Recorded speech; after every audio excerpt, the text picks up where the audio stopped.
for life. Fantastic. I will just open with a word of prayer. Lord, thank you for today. Thank you for your grace and your mercy. We know today is a gift that you've given us, and we give you all the glory for it.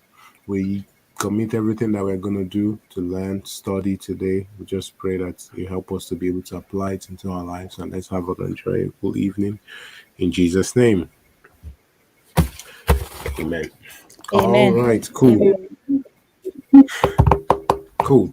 So we just started a new series on wealth. Should a Christian be rich? Can a Christian be rich? Should a Christian be rich? All those sort of things. And we kind of we talked, what wealth means from a biblical point of view. And then we started to explore a little bit about, some of wealth. We looked at some of the people in the Bible we considered as wealthy, right? We looked at Abraham, Boaz, and we kind of explained how their wealth, and we kind of explained a little bit about the economic structure that they had in Israel. And yeah, I don't know if anybody like thought about what we discussed last week, have any questions, anything that came to your mind regarding it.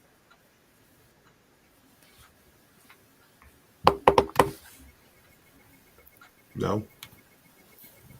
For me, what stood up the most was just like the fact that initially I went to it thinking, oh, it was going to be all bad, like, oh, Christians shouldn't technically have wealth. But at the end of the day, it's like the answer is like you can and cannot. So like there's may or may not. So it's interesting to see that aspect of it, like the why wealth is good.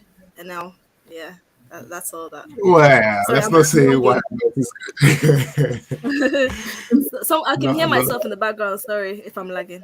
Sorry, Oh no, okay. Yeah. I don't know. Let me see. No, it's fine. It's fine. Yeah. So yeah, why wealth is good. Yeah, it's just a different explanation of wealth, I guess, from the Bible, but it's not really why wealth is good. But yeah, anyone else? Yeah, for me, it was the fact that you said that, like, I think it was one of the rules in the, I can't remember what verse or whatever, but about how you have to give, kind of thing, like, even if um you're not like, where to do in a way, but you still have to give to others. I feel like that's very hard to do, especially It's if you're very thinking about yeah. yourself, and then you Okay. have to kind of like Yeah. thinking about giving to others as well. So it's a tough one. Yeah. It's a tough one Yeah. to It's swallow. it's tough. So that's true. Yeah. So today, what we're gonna do today actually is we're gonna just look through like a full. There is a chapter in the Bible, Leviticus 25, which I sent out for everyone to read before. We're going to just read it all together, the whole chapter, and then we will just break out and try to understand some different bits and pieces from it and facets. Then what we're going to do is, again, we're going to go into the New Testament. We're going to look at Luke chapter 12, and we'll look a little bit into the Lord's Prayer as well, because we can see some of the aspects of what or just try to understand the spirit behind some of these things and how it appears in other places. Right? Cool. All right. So some parts of today might sound more lectury. I hope not, but hopefully we'll try to have a very good conversation today. All right. So Roberta, please, can you read for us, if that's all right? If that's okay. Yes. We're reading Leviticus 25. Okay. The Lord said Sorry, to Moses, it's a long one. It's 54 chapters. "Oh, So yeah, okay, steady yourself. Steady yourself. okay, That's all I'm okay, trying to say. Okay. okay." All right. The Lord said to Moses at Mount Sinai, "Speak to the Israelites and say to them, when you enter the land I am going to give you, the land itself must observe a Sabbath to the Lord. For 6 years sow your fields, and for 6 years prune your vineyards and gather their crops.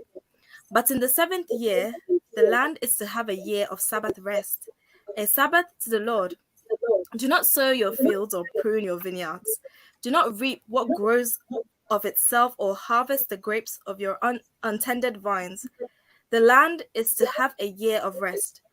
Whatever the land yields during the Sabbath year will be food for you, for yourself, your male and female servants, and the hired worker and temporary residents who live among you, as well as for your livestock and the wild animals in your land. Whatever the land produces may be eaten. Count off 7 Sabbath years, 7 times 7 years, so that the 7 Sabbath years amount to a period of 49 years. Then have the trumpet sounded everywhere on the 10th day of the seventh month. On the day of atonement, sound the trumpet throughout your land.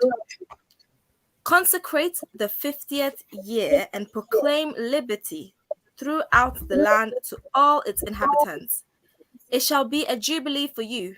Each of you is to return to your family property and to your own clan. The 50th year shall be a jubilee for you.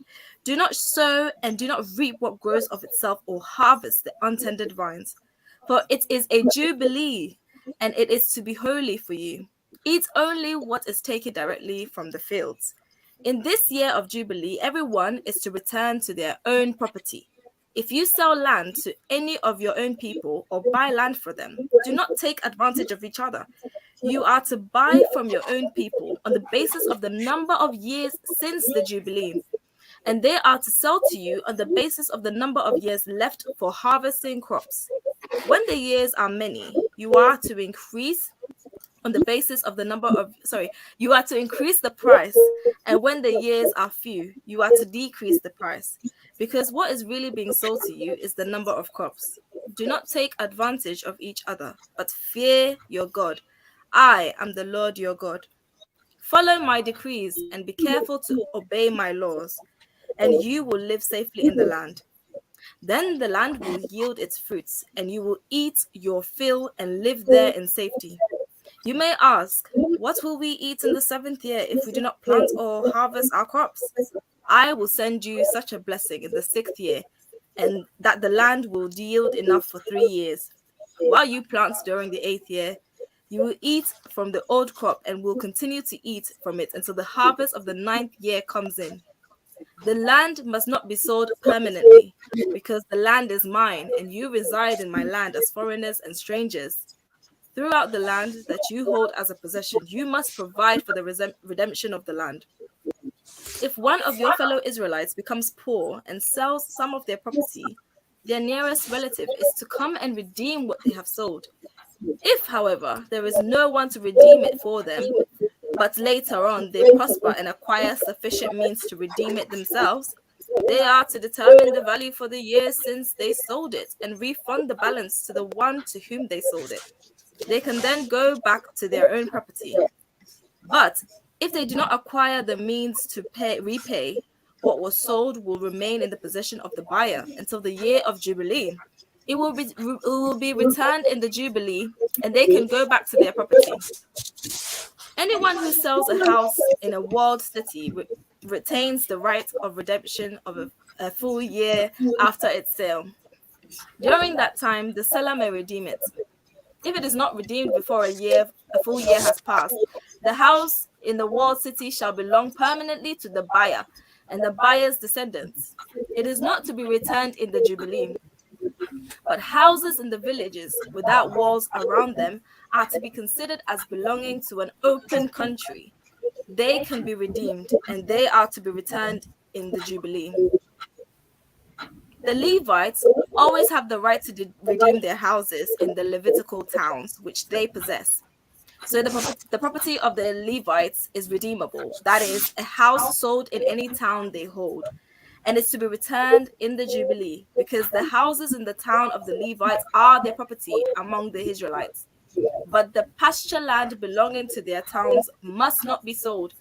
It is their permanent possession. If any of your fellow Israelites become poor and are unable to support themselves among you, help them as you would a foreigner and stranger, so they can continue to live among you. Do not take interest or any profit from them, but fear your God, so that they may continue to live among you. You must not lend them money at interest or sell them food at a profit. I am the Lord your God, who brought you from Egypt to give you the land of Canaan and to be your God. If any of your fellow Israelites become poor and sell themselves to you, do not make them work as slaves. So they are to be treated as hired workers or temporary residents among you. They are to work for you until the year of Jubilee. Then they and their children are to be released, and they will go back to their own clans and to the property of their ancestors. Because the Israelites are my servants, whom I brought out of Egypt. They must not be slaves. Do not rule over them ruthlessly, but fear your God. Your male and female slaves are to come from the nations around you. From them you may buy slaves. You may also buy some of the temporary residents living among you and members of their clans born in your country, and they will become your property. You can bequeath them to your children as inherited property and can make them slaves for life, but you must not rule over your fellow Israelites ruthlessly.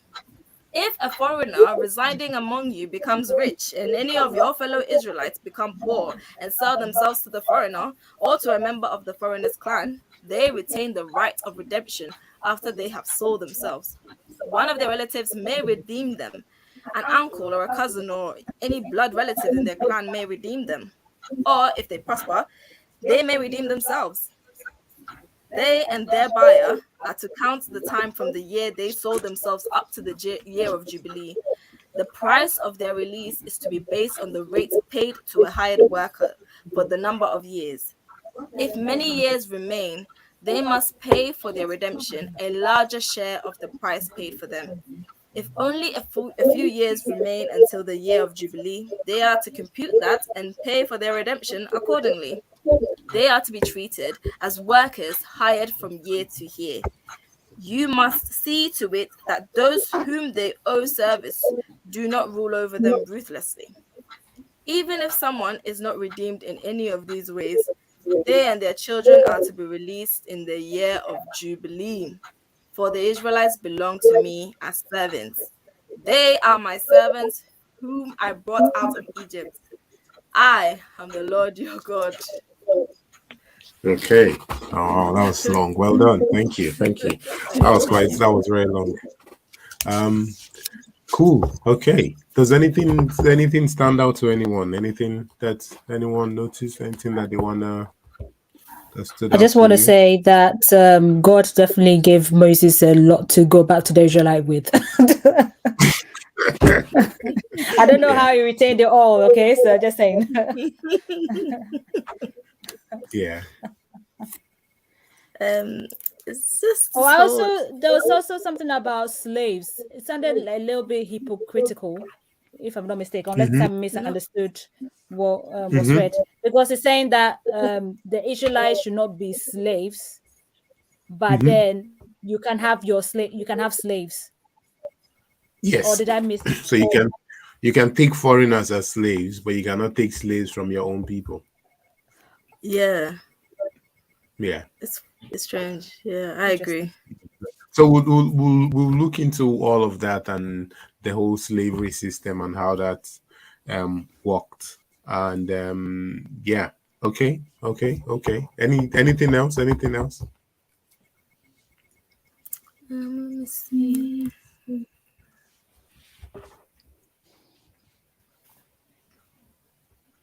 So, anyways, it is a long chapter, but it is very important chapter, and I think it's very important for us to be able to understand there's people who are Christians and Christian communities and Christian societies, cities, nations, anybody that says that they're Christian. I think not just understanding this, but understanding the heart behind some of the information that has been put in here.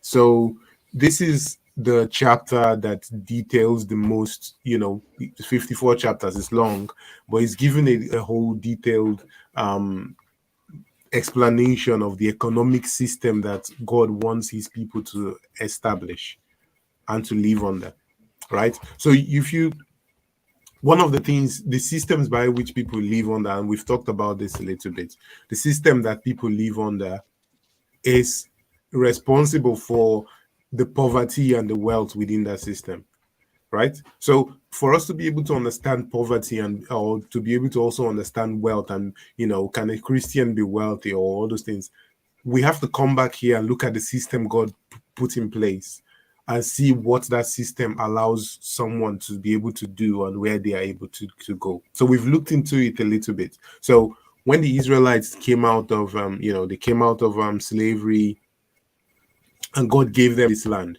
So I'm sure as we were reading, you would have seen a few parts that God says, I gave you this land, right? Don't this because I gave you this land. I brought you out of Egypt as slaves. I gave you this land. And it's kind of reinforcing this idea that this is not your own. I'm giving this as a gift to you. And it's kind of also goes to like a very Christian concept that, the earth has been given to as a gift to all of us, right? Not just a certain amount of people, to all of us.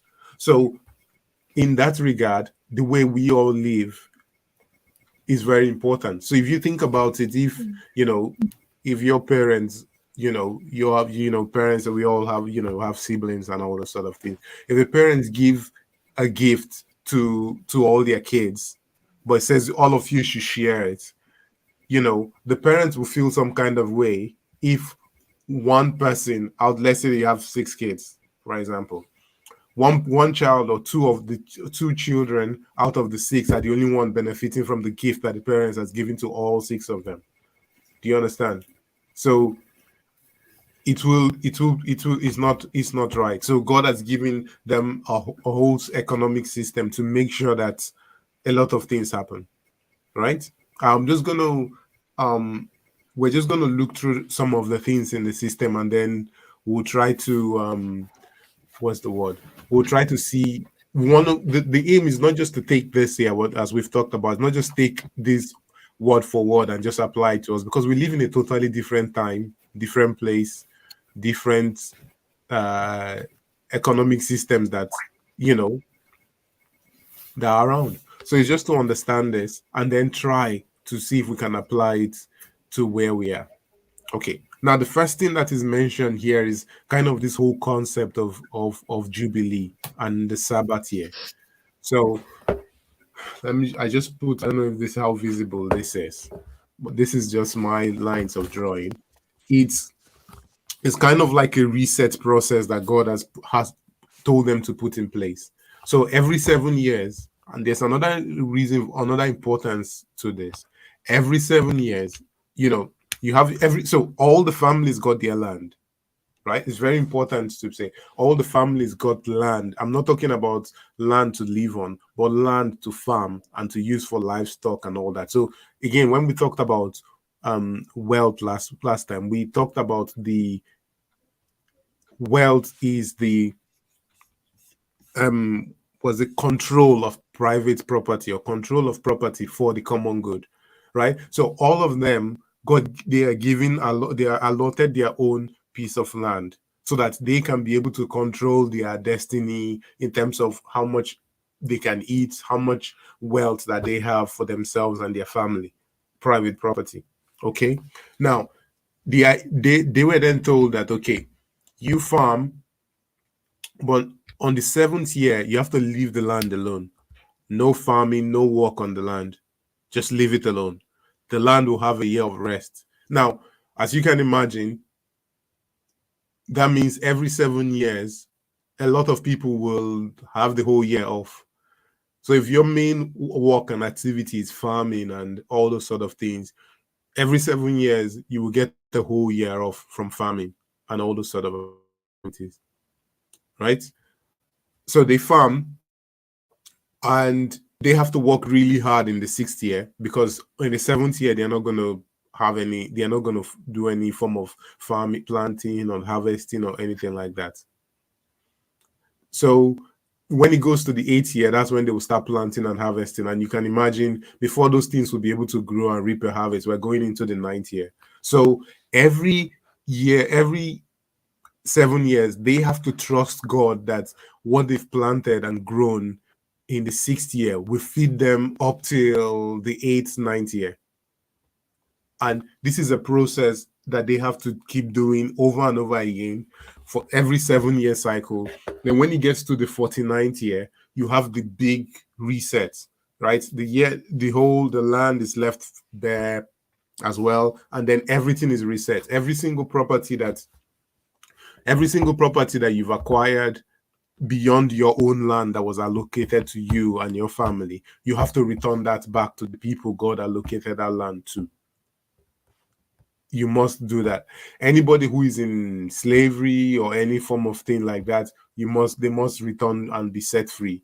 Anybody that has debt, the debt has to be freed up, and all those sort of things done and gone. Okay. What do you mean by on the 49th year, the land will be returned to the people that God appointed? Isn't it where it was before? Or Okay. So for example,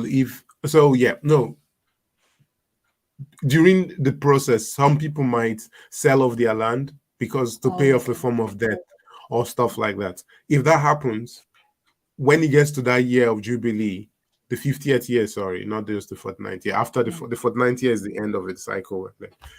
Once you get to that year of Jubilee, that land has to be returned to the family. If that person has died, the main person who sold the land to you or whatever, you have to return it to that family though.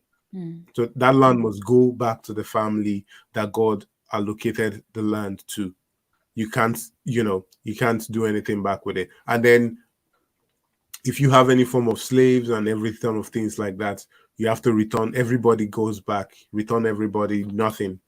If anybody that has any form of debt with you, you have to free them of their debt, all those sort of things. And that's inbuilt in the process. Now, I just want us to be able to look into the spirits behind why this is done. And it's an economic system that is very, very key and important. I want us to look into the spirit of why this has been done. Now, first things first, in the Bible and especially in the Old Testament, even in the New Testament, the land people live on is a very important character. That's one of the ways people are able to have that connection back to God or dependency on God, right? Because if the land doesn't produce food, you're not going to eat. So this is like a steady way where you are physically connected to, or the source of your food you're connected to it. Now we don't have that. We go to the store, Tesco, and we buy food from Tesco and Sainsbury's and all the others, right? So we don't have that same connection. Now these people, they were a farming community, so they had a direct connection. So if it doesn't rain and the sun doesn't shine and there's any form of farming, it will directly affect all of them. So when you read in the Bible and you read stories in the Bible and you hear about farming, farming happening, it's a very, very big and important thing because it affects everybody's life. So a lot of stories in the Bible where you hear people move from one place to another, if you look closely in those stories, you'll see that there was farming happened, and that's why they moved, because they were directly connected to the land. And that's almost like a direct connection to the source by which God uses to bless them and replenish them. So if the soil is healthy, if the soil is fertile, and if this rain is shining, is falling, and the sun is there and the ground is producing, that's a direct indication of God's blessing to them. Right? They can basically see that this is a direct indication that God is actually blessing us. Right? Okay. So I hope that concept makes sense to you guys, right? Okay, cool. So for us in our own time, for us in our own time, obviously, as I've mentioned, we don't have this. Our system is very, very different. We don't have this connection to this. But there's something else I also want us to just look at again, just before we even move any further. Is is just the throughout it, the whole thing of jubilees, the emphasis on owning, on having that property for the production. Now, in our own day, the big emphasis is on buying a house, being on the property ladder, right? Buying a house, buying a house, buying a house. Now, if you look at this economic system, this system actually emphasizes owning a land for production rather than owning a house. So if you let me just show you something here, just so that we can. So, anyways, here's another thing that says here: the land must not be sold permanently because the land is mine, and you reside in my land as foreigners and strangers. Do you understand? We don't own this earth, right? It's literally right there. We don't own anything here. When we don't own anything here. And once God owns it. He's giving it to us as a gift, right? To take control and to use it to bless ourselves and help other people as well. So that whole idea is re-emphasized here. So you can't sell the land. You can take it as part of payment for debt for whatever, but you cannot sell the land because it's not yours to sell in the first place. You understand? Okay. Yeah. Why does it say that the land that we reside on is for foreigners and strangers? Why not just say it's for us? Why add No, as foreigners and strangers? so God is telling them that they are foreigners and strangers on the land. The land belongs to Him, not them. Do you get that? But why strangers? Because he knows all of us. Well, it's different, right? Because if you're a stranger in a place, you're not No. the it's like someone coming to your house, and some people come to your house and you're like, oh, you're not a guest here, right? You own, Yeah. you're not a guest here to do what you want. But there are some people you're like, no, no, no, you're this person is a guest. So the way you Yeah. treat someone who comes into your house as a guest and the way someone who is not a guest is different because there's different access of what they can do, right? So God says, no, we are foreigners and strangers on the land, essentially. Or he tells them that we're foreigner. We don't own it. It's not our property. He owns it. So we just take possession of it for a time. No matter what we do, we're gonna, once you die, whatever properties you own will get passed down to someone else. You can write a will. You don't have any idea whether that will be respected when you die. Mm, You actually don't know, right? So mm. there is that idea there. But I just want to put something again, just to complement some things that we were saying last week. Okay, so that's for the land. But look at this for houses. Anyone who sells a house in a walled city retains the right of redemption for a full year after its sale. During that time, the seller may redeem it. If it is not redeemed, if it is not redeemed before a full year has passed, the house in the walled city shall belong permanently to the buyer and the buyer's descendants. It is not to be returned during the jubilee. So this thing actually doesn't really apply to houses within cities where people live. You can actually permanently buy someone's house, right? The Okay. person has a year to be able to redeem the house back from you, but after that, you can buy it. Mm-mm.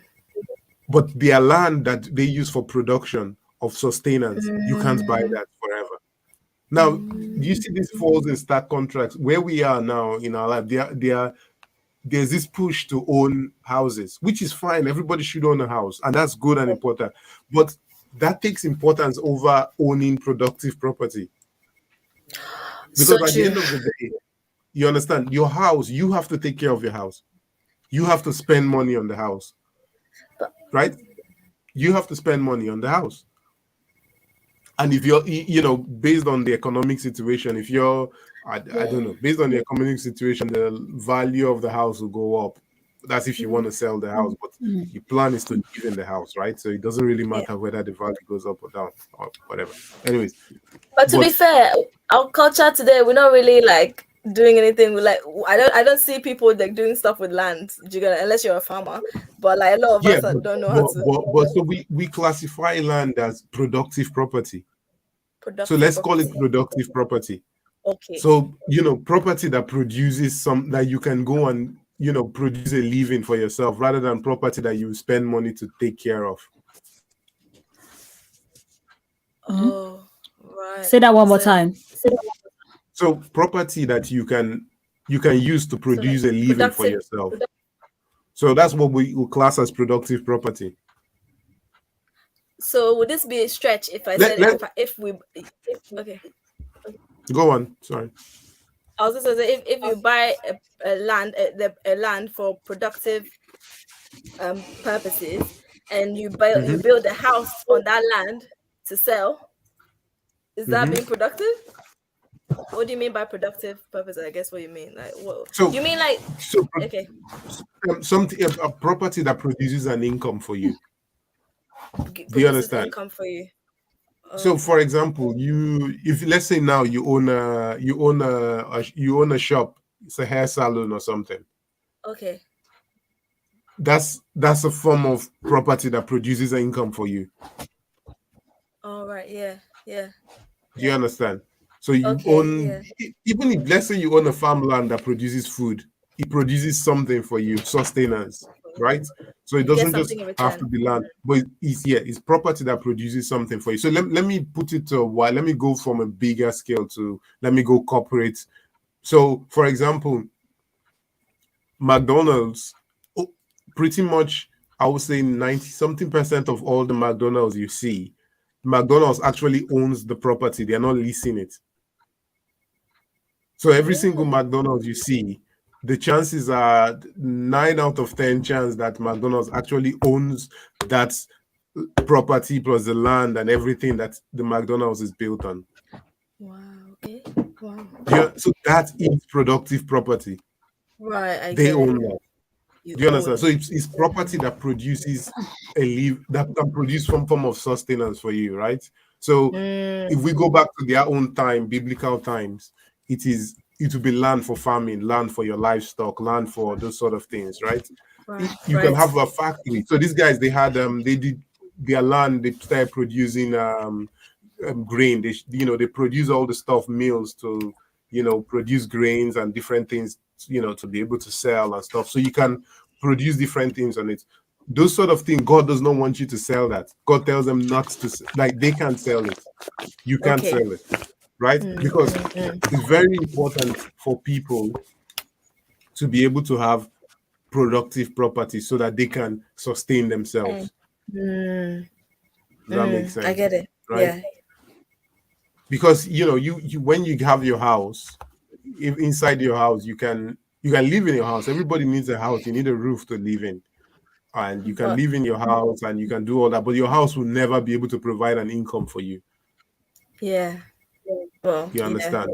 Yeah. Unless you rent it out. Well, Well, and you have then to own the where land. are you gonna live? Where are you gonna live?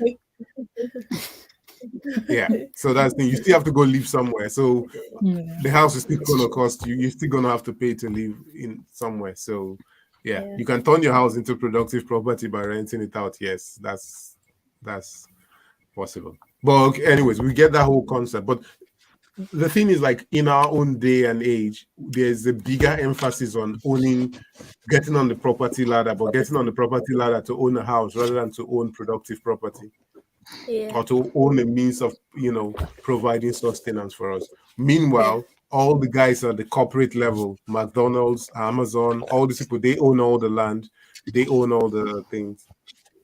So I actually was reading this. There's a large part of the Midwest in the US. Um, Bill Gates owns most of the farmlands there. So a very big part of the Midwest of US, like I don't know, 80% of the farmlands there are owned by Bill Gates. I did not know Yeah, that. yeah, go check that out. So these guys are owning all these means of even providing food and all these things for us. So it's not just the tech that they're doing; they're Mm, gathering up lands and all these things. That's also adding to their wealth. Now, in this system that God has created, that God gave His people to live under, at the 49th year, McDonald's, Amazon, Bill Gates, all these people, they will have to mm. return this land back to the original owners. Oh. You see that? Uh-huh. So it's And fair so here's in the a way. thing. So But here's if the they thing. bought it, surely it should be theirs. No, but God says you can't buy it.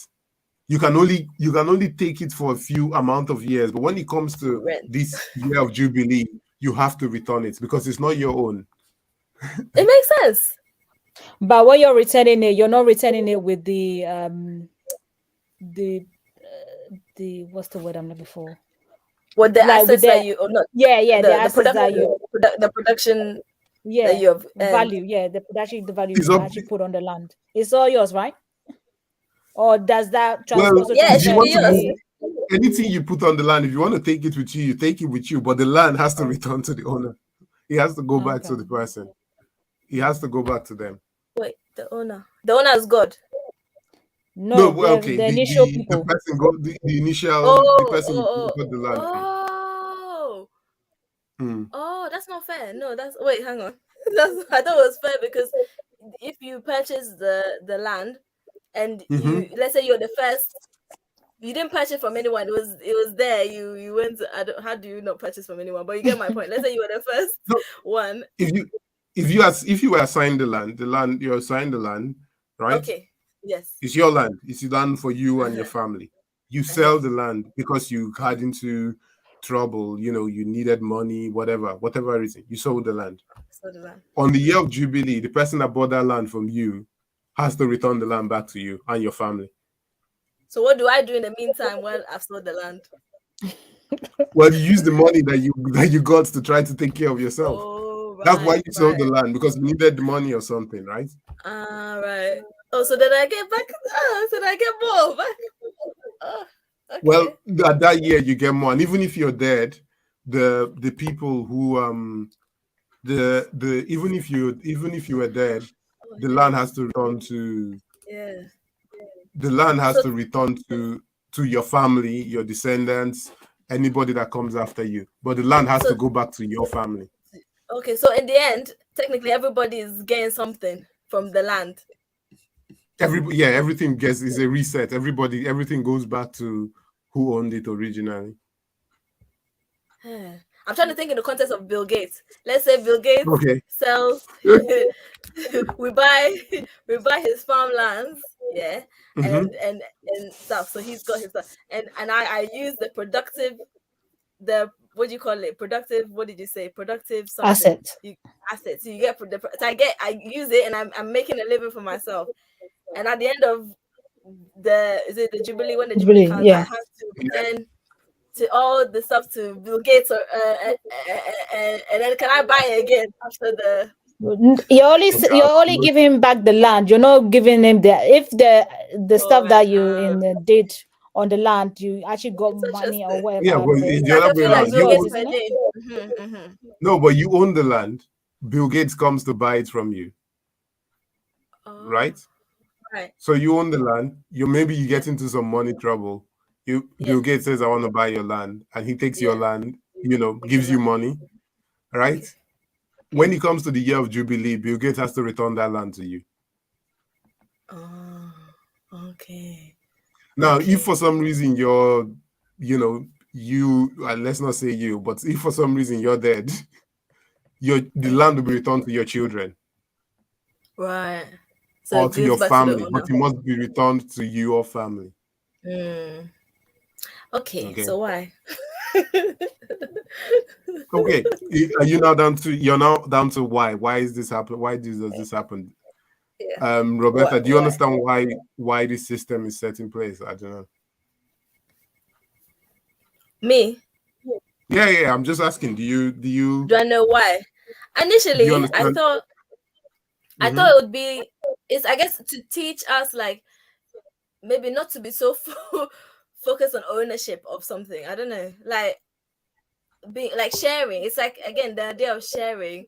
Like you So, can, I don't know. mm, mm, That's originally what I thought, but mm, because you now can get the after the jubilee, you have to return, certain like the land back to the original owner. Like you have to, not mm. by that, by choice. You might be enjoying that land, you might be getting a lot from it, and you've grown some attachments, and now you have to now you have to give it back. It's like, what's the point? Like I don't get it. Like, what's the point? This is what I'm trying to Okay? say. What's the point? And What's the point? this is why this is why I wanted to contrast it with owning actually owning a house. So the point is like, if you have a productive way, if you have a way of providing for yourself, right? It limits how poor you can be. So just imagine now, if you had some way of creating an income, right? It will limit how poor you can be. Do you guys understand that concept? If you have a way of providing an income for yourself, of providing sustenance. So these guys were these are farming societies, right? They eat from the food that comes from their farm, and they go to the market to sell the food that comes from their farm, right? They produce clothes from what they grow on their farm, and that's how they all survive. That's having this means allows you to be able to work, allows you to be able to take care of yourself, allows you to be able to provide for yourself. So the most important thing is being able to provide for yourself. Now, if you get into some form of hardship, and the only way for you to survive is to sell your land, God does not want to be that to be a permanent thing, because that will put you and your family in poverty forever, and that's not helpful. Do you Oh, understand? right. By Do choice you to sell understand? the land. Yes. If you sell your land because you're in hardship or something like that, people will make bad decisions. Some people are not good farmers. They will do some things. Their crops will not yield the harvest, whatever, and they'll be in struggle. Whatever happens, you know, if that happens to you, and you then choose to sell your land, God does not want your family and your generation to be in poverty forever. So it's by choice to sell the land. That's what I missed. It's your choice. No one is going to force you to sell the land. But in Right. terms of returning the land back, that is in the law. You must return the land on the year of jubilee. Okay. So Okay. nobody's going to force you to sell the land. There's no force, no coercion. It's just you. So God is putting in place a system to make sure that people don't fall into poverty. If they struggle, things happen, right? People Mm. make bad decisions, things happen, That, but God is trying to make sure that's taken care of. I see. I see. I'm Do you trying to look at understand? the another way of it. That Go on. um, but I think it makes sense because I was gonna say, well, then what about those who, for someone to want to purchase from someone else, they might also be in a situation where they feel like they can use the land for their benefit. And let's say, I'm just saying in a hypothetical situation, and if they are not able to, and they have to give the land back, it was doing well for them. They have to leave the land, give the land back. They may have not been great at the production as the others were, or maybe now they've given the land back, they've hit hard times. So then they have to go and purchase the land after the jubilee year again, and the whole process starts again. I'm just trying to see how it may benefit both sides. I don't know what situation I'm trying to think of, but But it does, in a way, benefit both sides, right? Because to begin with, you're struggling, right? okay, So Mhm. then you okay, sell your land.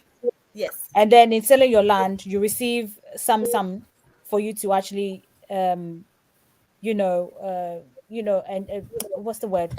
You're able to like kind of, live your life, blah, blah, blah. yeah, But then the land was yours to begin with. God gave it to you, right? yeah, So when it comes to Jubilee, the land is going to come back to you, but then the person who sold the land, the person you sold the land to, they too will benefit from it because they'll reap what they sow from the oh, the land report said, until they oh give it yeah, to you. So either way, yeah. everybody has a win-win.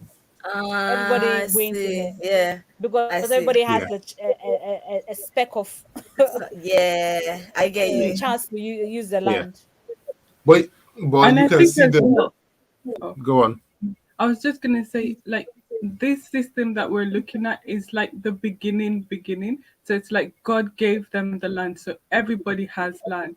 It's not like us starting now in our system where some people, Bill Gates already have his money and we don't. So Yeah, you're thinking, oh, if we don't, how are we gonna buy it? Do we still have to give money to this yeah. person who's already rich? But Yeah, in this okay. Mm. system, it's the beginning. God gave everybody Right, land, everybody starting right. at the same place. Okay, okay, I'm Yeah, with you. yeah, Yeah.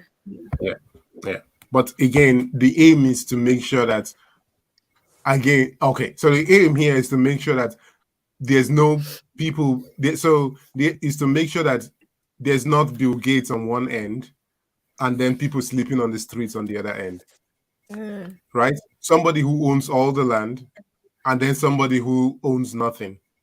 So the aim is to Mm. stop that form of disparity, right? To just create a system where everybody is going to be able to have something to be able to survive on, right. right? Quick question. That's go Well, on. you just it's just like because of what you said. So what about um so obviously somebody has the land and then they obviously then die needs so they sell it off. So can they sell it to the same person who bought a land from somewhere else? Or does it has to be like individually buying the land and that Okay, land so is just we actually will come and talk to that aspect. That's the next part of what we're going to deal with. okay. Who you sell the land to. All right. So that's another aspect of what we're going to deal with. All right. But just you guys understand this concept a little bit. All right. Mm. Yes. Okay. Cool. Fantastic. The next part. So again, the aim of it is to make sure that there's to stop that inequality and make sure that people don't own everything. One person doesn't own everything, or a small group of people don't own everything, and some people own nothing. You need to have a way to sustain yourself. You need to eat. You need to. All those things are important for you, and this is why this is it. So and I in a sense we don't have that kind of economy, right, where our economic system is kind of like, oh, so very few people own most of the stuff, while we are, you're trying, you're working hard to try to get something, and even what you get is usually not able to help sustain you, you know so that's it. And inbuilt in this is also rest. You also have a seventh year where you take the whole year off and you rest, and the land rests. Everybody just takes a rest and just chills, and you come back to work hard again. And all this is also connecting them to the dependency, having that dependency on God's blessings. Okay, now I want us to move to another concept in here. We'll come back to. Actually, no, let's go to, since you already mentioned it, I want us to just go into who can buy your land. So there's a whole thing that is mentioned in one of the chapters, but this is how there's a structure. So if you fall into death, right? Yes, Asnit, a whole gap year. So every 7 years, there's a Sabbath.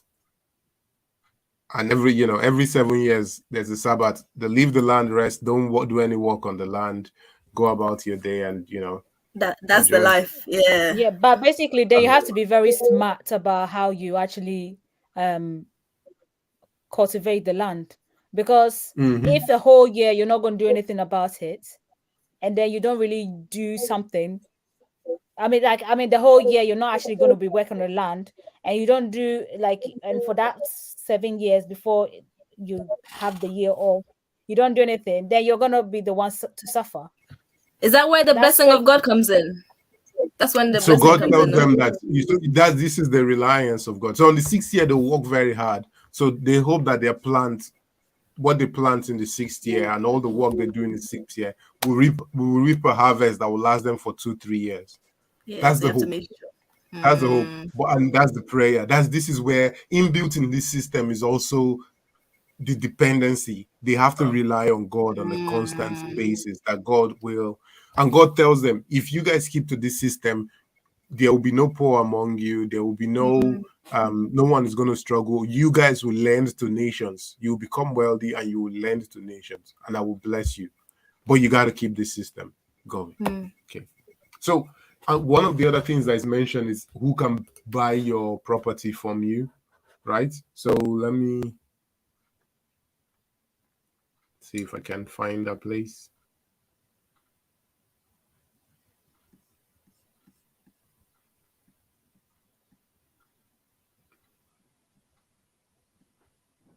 Okay. Oh boy.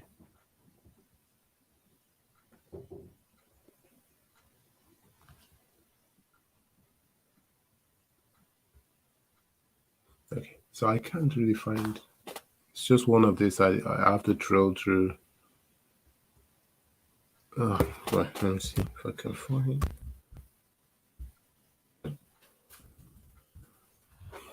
So, anyways, so there's this a system when you so usually, and again we're talking about this, when people fall into debt or when people sell their properties because they are into some form of debt or some form of problems or some form of issues, right? This is like so your kin should come buy your property from you. That's the first let me see if I can. I can't find where that is shown. Maybe try sell. Yeah.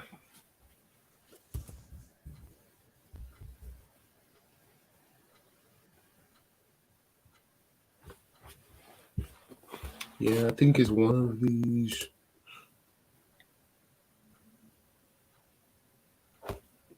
Okay, in one of the other translations, it says your own brother, or so it's one of your own people. Anyways,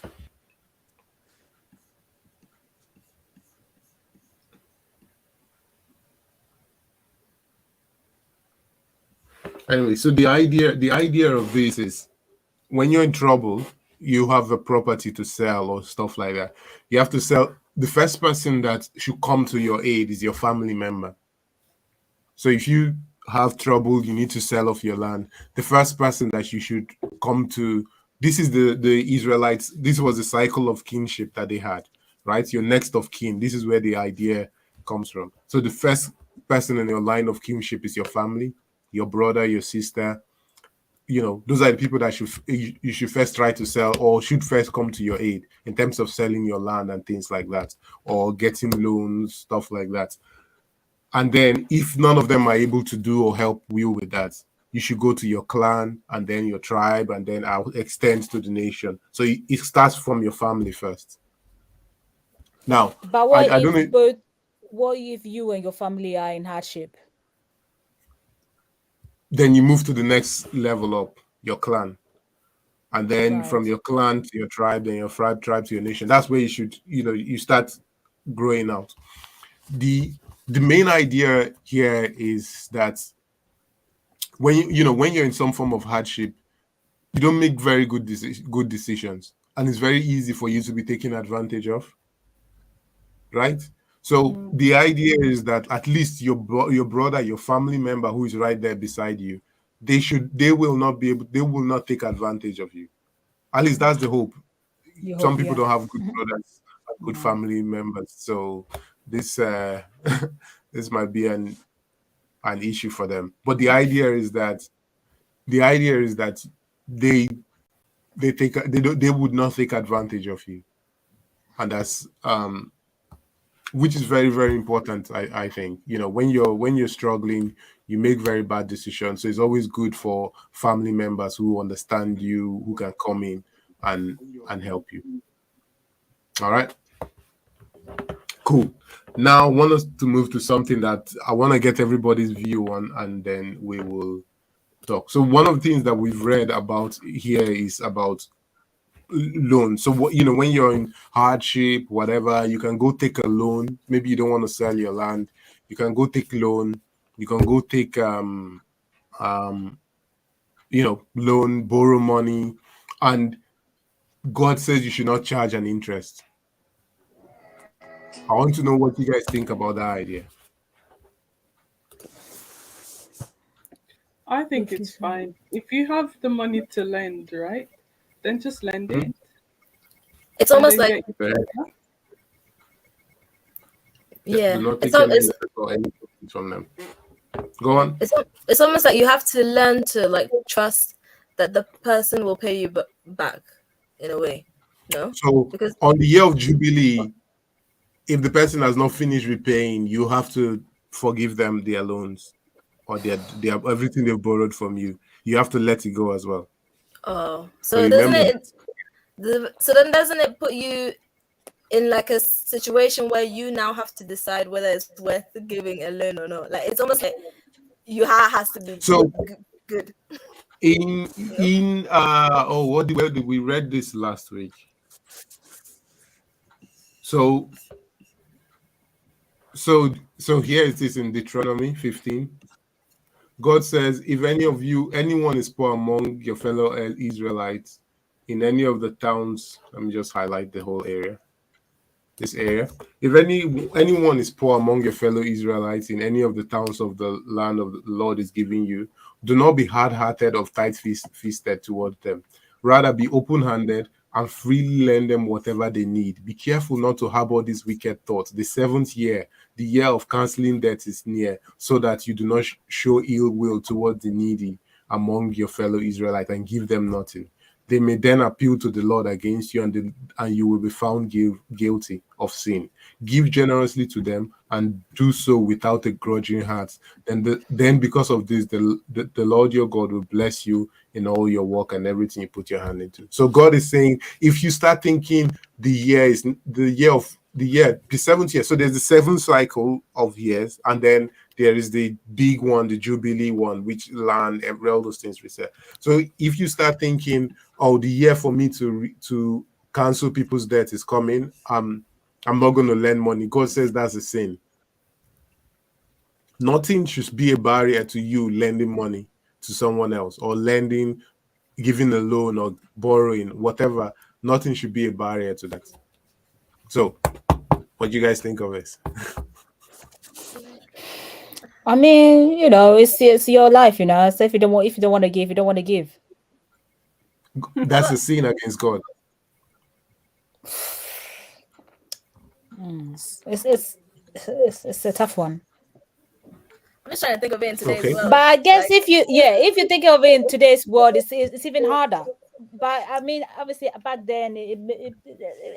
Why? It Okay, makes so sense. let's follow that train of thought. Why is it easier for them, and why is it harder for us and easier for them?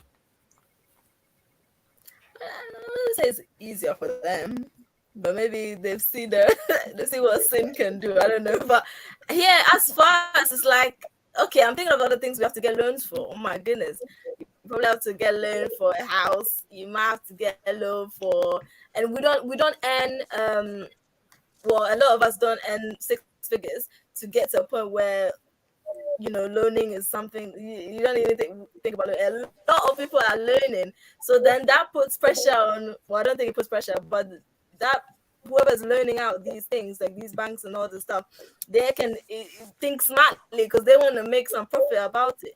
So then they try Hmm. to had interest and stuff. So it's all like it's a money game. Everything costs money.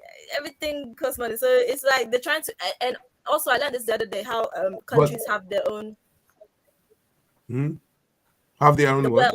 wealth. So it's like every Hmm. country has money. So it's like a whole thing. It's a Yeah, whole. but you have to look at it that if this system was in place for us now, the banks will not operate the way they operate, and all these money lending schemes, they might not even exist because there's no money to be made from it. Yeah. And in a sense, this is trying to defeat all that. So if you're not loaning people money with interest, and there's a year of reset. If they're not able to pay you back, then you have to cancel their debt. It's good. We enjoy it. We like this idea. It's just the fact that it's not happening. It's the hard Okay. it's the hard part about Oh it. no, it's okay. So I wanna explore. I don't know if every other person there. I don't know, Trace, I don't know what your view is. so far on this? I don't like interest. I don't think people should be charged high Interest. interest. Okay. But I understand the Okay. banks because they're a Yeah, system and they've got bills to pay too. So they need the interest to survive and pay their staff and operate, you know? Yeah, Like they but can't you do know, anything. if they had to live in a system where there was no interest, don't forget there are banks that they could pay, so you could pay a subscriptions fee for your account rather than paying interest, rather than living on interest and getting loans on interest. There are banks that don't True. which kind of operate on the basis of no interest. So, you know, eh? things like What that. type of banks are these? And So why don't I Muslim know banks, about it? Muslim banks Oh, take this do you this have to be a Muslim idea. to be able to do it? I don't know. I've never tried to have an account in a Muslim bank. Yeah, but there are Okay. okay, but let I want us to just understand this. So again, let's go to look at biblical time and look at our own time. So I just want us to understand something, but I want us to go down to the heart of what's behind this law or what's behind this instruction, so that we can take that rather than just taking word for word. Okay, so this time and that time is a little bit different. I want us to explore that. So, say for example, I came to you. I came to you and I don't have money to feed my family, right? So you give me £100. £100 buys a week's shopping for me, right? Mm. £100, right? When I come to pay you back in 6 months' time, right? I come to pay you back in 6 months' time. The week's shopping that £100 buys, there's inflation, so now that is now £115. Do you want me to give you £100, or do you want me to give you £115, or do you want me to give you something in between? What do you guys think? I want to hear everyone's view on this one. Just give me my £100. No, so Okay, you this is say the just point. Yeah, I say give It me my depends on go what on. hundred. you. Oh, Okay, Tristan, sorry, I go cut you on. off. No, I was just gonna say there's no guarantee. Like usually, if somebody's asking for money, right? They're already low Mm, on money. When they get that money, they have to pay back the one that they borrowed before, plus cover all of their bills for this current time as well. You know, mhm. unless they get like a lot of money. And I would just trust that if you get a lot of money, then you would, out of the goodness of your heart, give me a bit extra. But if you can only give me Out of back the goodness. you can only give me back what I gave you, then that's fine. I haven't lost Okay, okay. anything. We'll explore that a little bit. What of you guys? What do you think? Do you want me to give you £100 or £115 or something in between? To be honest with you, like if you've got the £100 to give it back to me, that's fine. If you don't, then just give and what you have at the moment, and then the next time you have it, then you give it back. So basically, pay in installment if you have to. Yeah, but what do you want the total installment to come up to? Do you want it to come to £100 or £115? Because don't forget the A £100 hundred. you borrowed, Inflation. the £100 I borrowed from you months ago, that's now the equivalent of £115 right now. Uh, So it's inflation. Do you So understand? I took £100 from you, yeah. right? £100 could buy a week's shopping. Uh-huh. That same week's shopping, 6 months down the line, because of inflation, that now costs £115. All right. Okay. I mean, obviously, I Do gave you you the £100 at the time, so you just give me the £100 back. okay?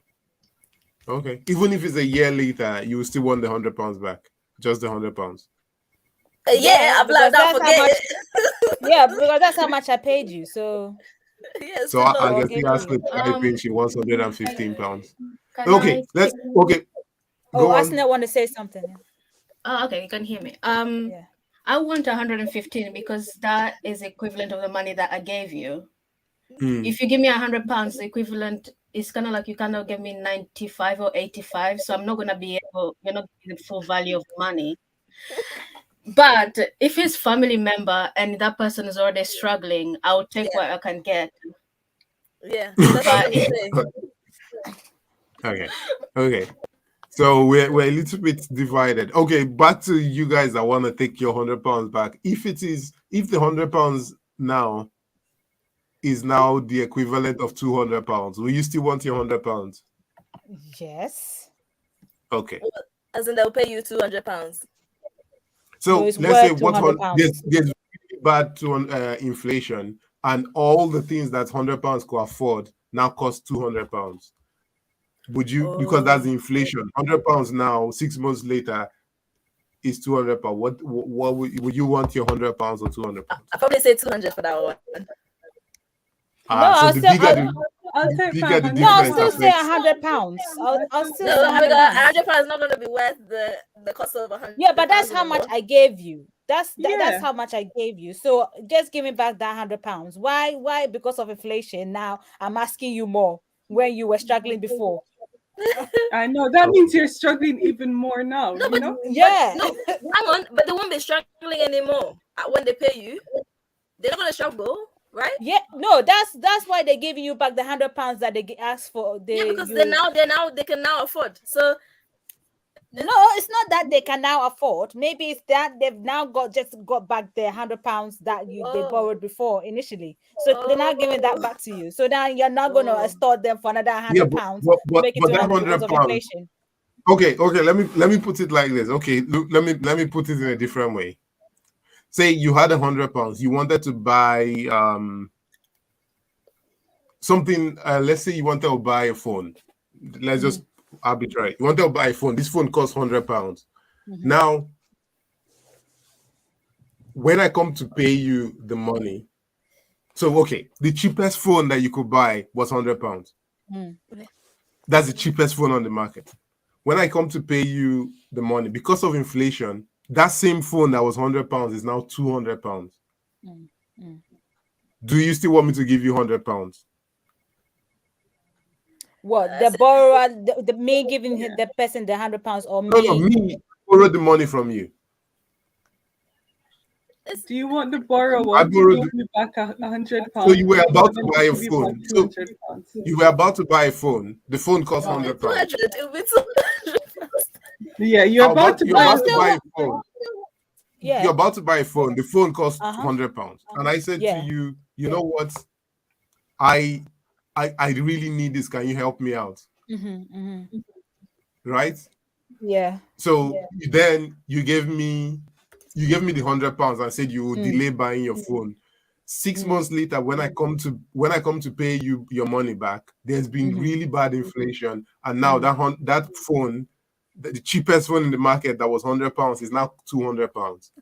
Do you want me to give you your £100, or do you want me to add something on it? I'll say still give me my £100. It was a risk Okay. that I took when I gave you the money. Yeah. So I agree. you know, Fine. that's the Okay. risk.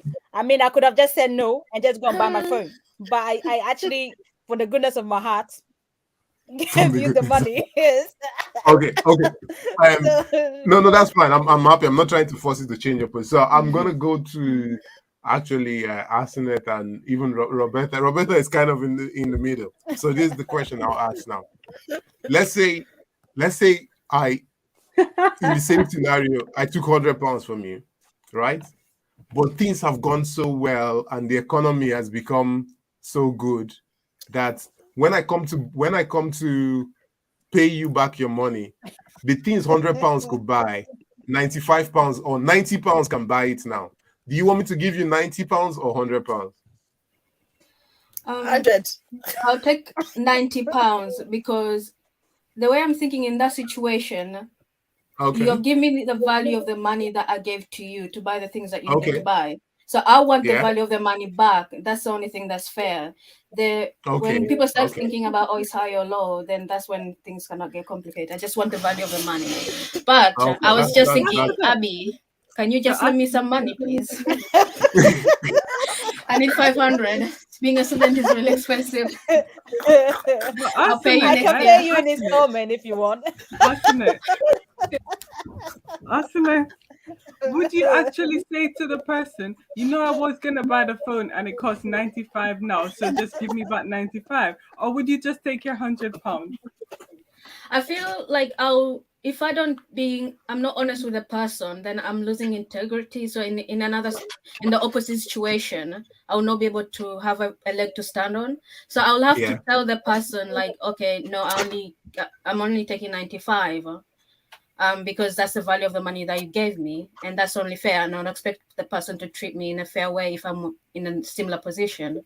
So yeah, even Okay. though like the greediness of me will be like, oh, maybe I should, but that'll be lying, and I'll not be able to feel good about myself because I'll be stealing technically. For me, I'll be Oh stealing wow. from that person. That's See, very that's why admirable. me, I I like just that. stick to my £100. So I give you 100, just give me back 100. None of this Okay. inflation Okay. and deflation, nothing. Okay. You okay. But but okay. But you know that money in itself only represents a value. It doesn't represent, it just represents a value. So if that value changes, shouldn't the actual money change? That's the question It I have. should. It It should, should, yeah. honest. And if it takes you six No. months, well, it depends on the prior agreement. If I agreed to 6 months, but if we agreed to an earlier date and then you gave me 6 months, I No. expect to at least consider the circumstances of the financial economy and thing there Hmm. and Hmm. give me. I Okay. just expect you. So But if you don't give uh, it, I won't say anything. But I just expect you to try and put two and two together. That's what I'm saying. okay. So basically, what you're I'll add saying is you're just getting back the value that you gave to the person initially. No, that I'm that saying that like that's so money in itself shouldn't, money in itself is a money is a placeholder, right?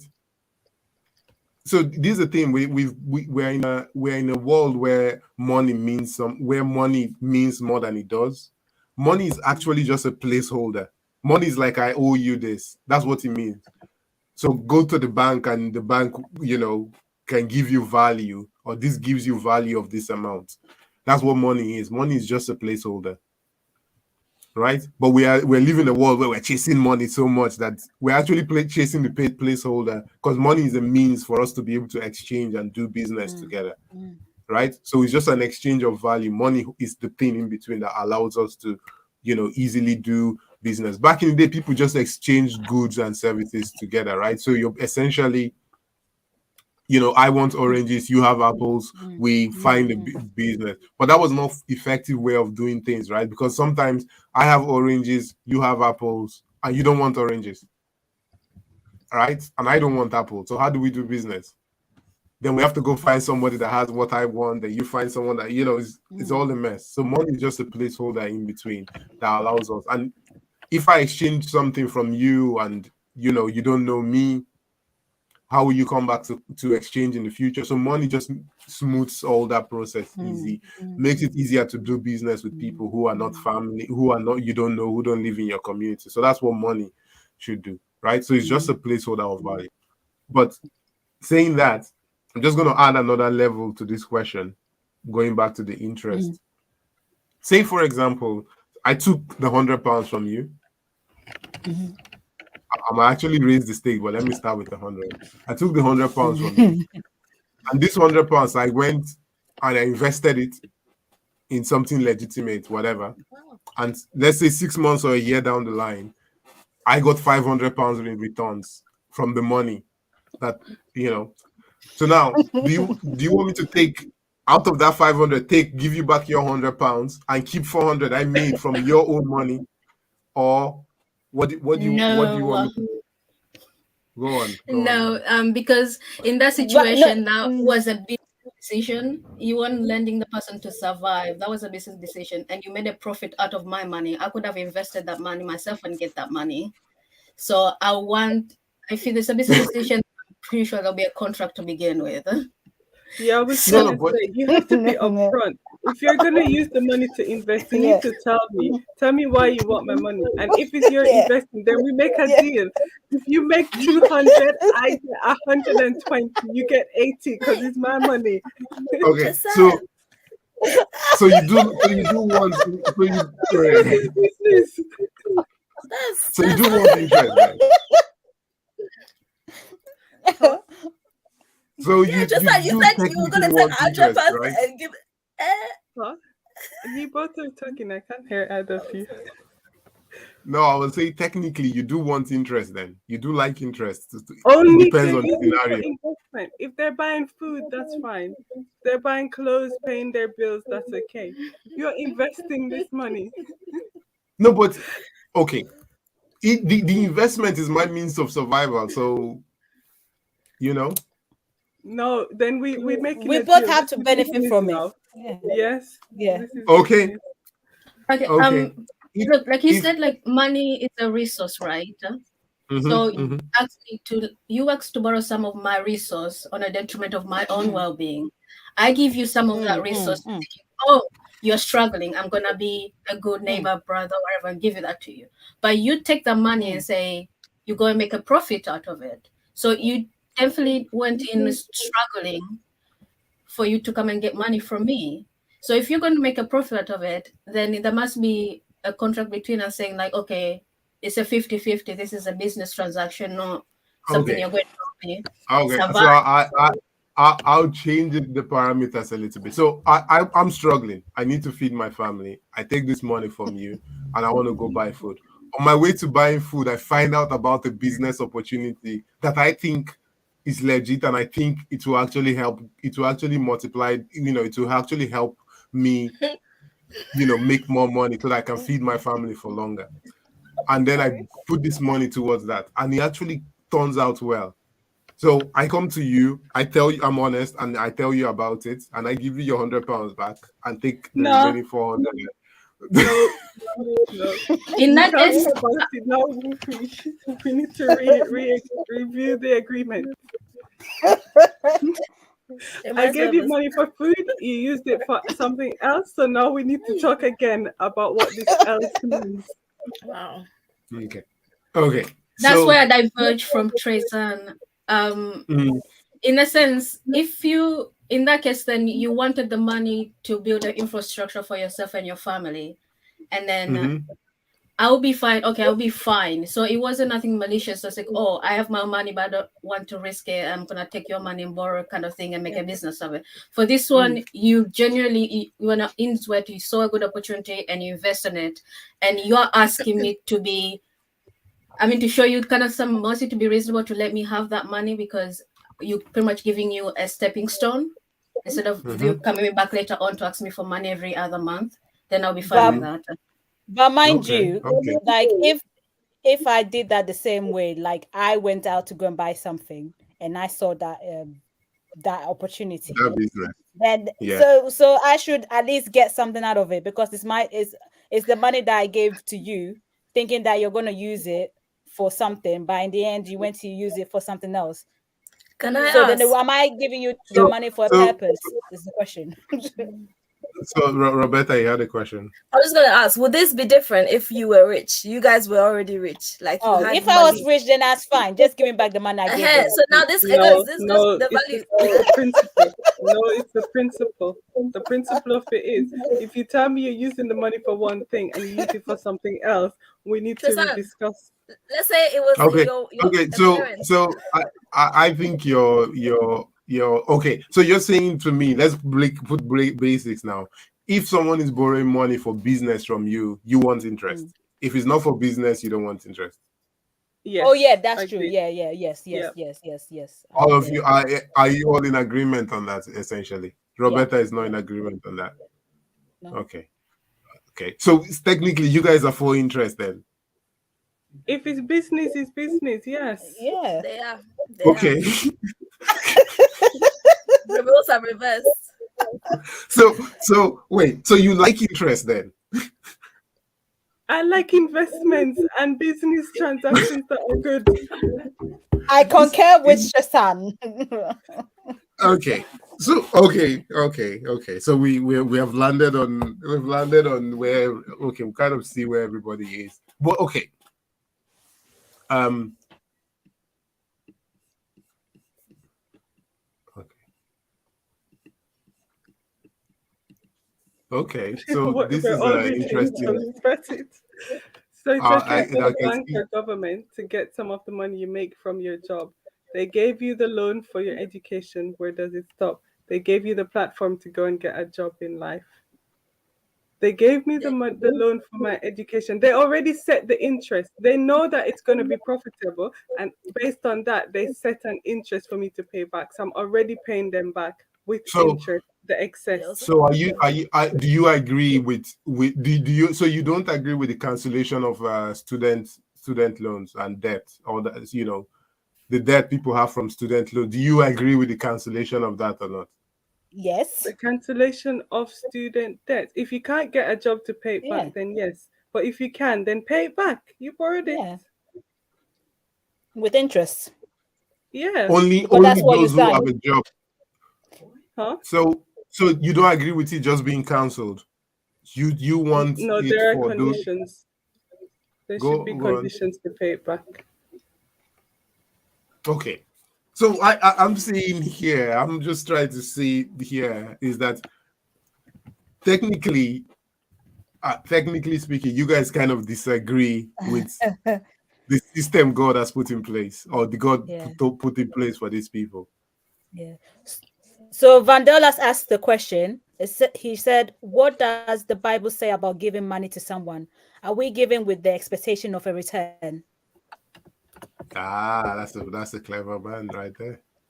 No, okay. So this, he basically went where I'm trying to go. So this is the heart behind this thing here, is that the heart that I can see behind what is being put here is that you should give without any questions of how you're going to get your money back. This is why, God specifies so much about how to give money.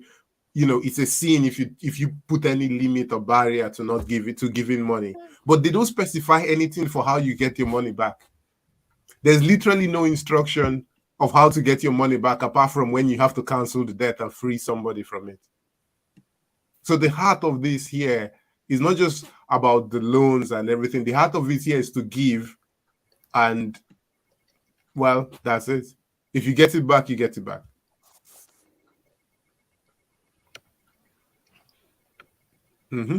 Anybody, anything? It's difficult.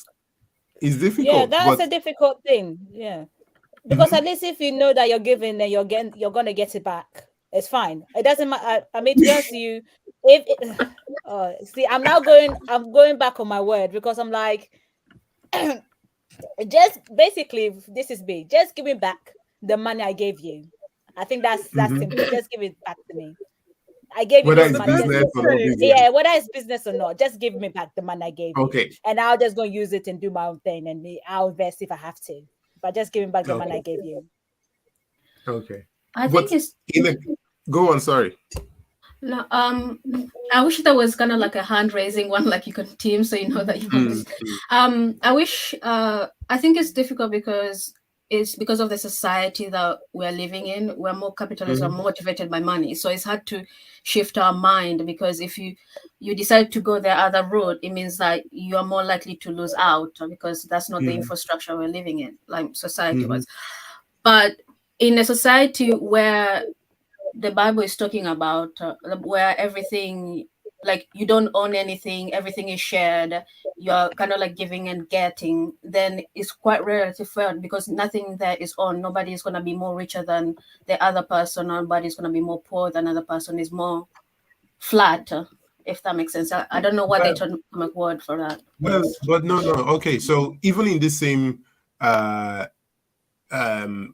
societies, they had their own private property, so you did own your own bit of land. In terms of ownership, as we said, ownership is in terms of control during your lifetime or whatever. You control a piece of land and all those sort of things. So you do kind of, in our own world, you own it, right? So you do own stuff. It's not, no one can just come onto your land. You do own that piece of land, or you do own whatever your land produces. So but the idea here, and this thing about us as Christians, we are meant to kind of embody the heart and the mind behind this. And we hear Jesus talk about this a lot in the New Testament. So the giving is not just, okay, give offering and tithes to church and don't expect anything back. That's not it. But it is in terms of creating that community where we are giving towards each other. and we are not worried about how we're going to get stuff back, which is Vangelos a asked, difficult. oh, yeah. Yeah, it's a difficult. The reason why I ask all this question is to just get us to the mindset of like seeing what Jesus and what the God is actually asking of Christians, because we don't do this. Christian communities, let's just say Christian communities don't do this, because when it comes to things like this, we basically go back to the capitalist nature of the world because we feel comfortable there. No, give me my stuff back. Or in some people's case, if it's business, I want something. So, but this is how the layout of why it is set, right? This is the layout of why it's set. So that's very. I don't know if anybody has anything else to Yeah, say regarding Vandel this. has asked the question. He said, outside of a business agreement, should we be legalistic when it comes to giving? I Why is wish the you could explain business that. an exception? I thought we'd flattened it to say, well, you just give. Everything is business, though. My eating is business. That's big business. I need to eat. I need to survive so that I can Yeah. do work to fend for to create for my family or stuff like that. So everything is business technically. Well, Um, then, yeah, there's no distinction then. It's not like you give under there's no some distinction, but the circumstances idea and is then to give. So don't. with this in mind, now I tend to, with this in mind, we Christians are meant to create societies or inhabit societies and systems where we try to apply this kind of idea there, where we are trying to give to, the aim is to give to pull somebody else up. Because again, these people are connected to the source, which is God. God is the one giving them the blessings.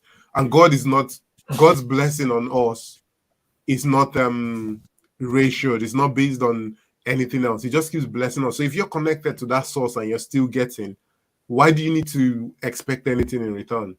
That's kind of the idea here. Do you So God understand that? is supplying your needs, so you can give, and you know that God will keep giving to you, so you don't have to Exactly. worry about getting That's back what that's you lend. exactly. So if you really trust God, why are you expecting something in return? Because there's no fear of missing out. You're gonna still keep getting. So if I borrow uh, if I borrow $1 million from Jeff Bezos and I don't pay him back, he'll be all right. You understand? He'll be fine. In fact, if I borrow $1 billion from Jeff Bezos and I don't pay him back, I kind of feel he'll be fine. And if I take 10 billion from him and I don't pay him back, he'll still be all right. So there we are. All right. So the idea is to give. I know this is very tough and difficult practically, and this is one of the things that I want us to just understand some of these principles of wealth from a Christian point of view, is that these things are very difficult, and people go about, they call themselves Christian, Christian nations or Christian this and that or Christian, but we need to try to embody the values of Christianity, right? When people not every some people heard Jesus's messages and said, "Nah, I don't want to be part of that," because it was too difficult for them. Sometimes we try to make the message and some of the ideas and some of the thoughts and the teaching so easy and so basic that everyone should come. For some people now, this is not what they want. They want to own everything, So, okay. And let me just one last thing before we go. Oh man, okay, time is flying. But there's in the new in these societies, it's very, very important. If we go back to the New Testament, where does that happen?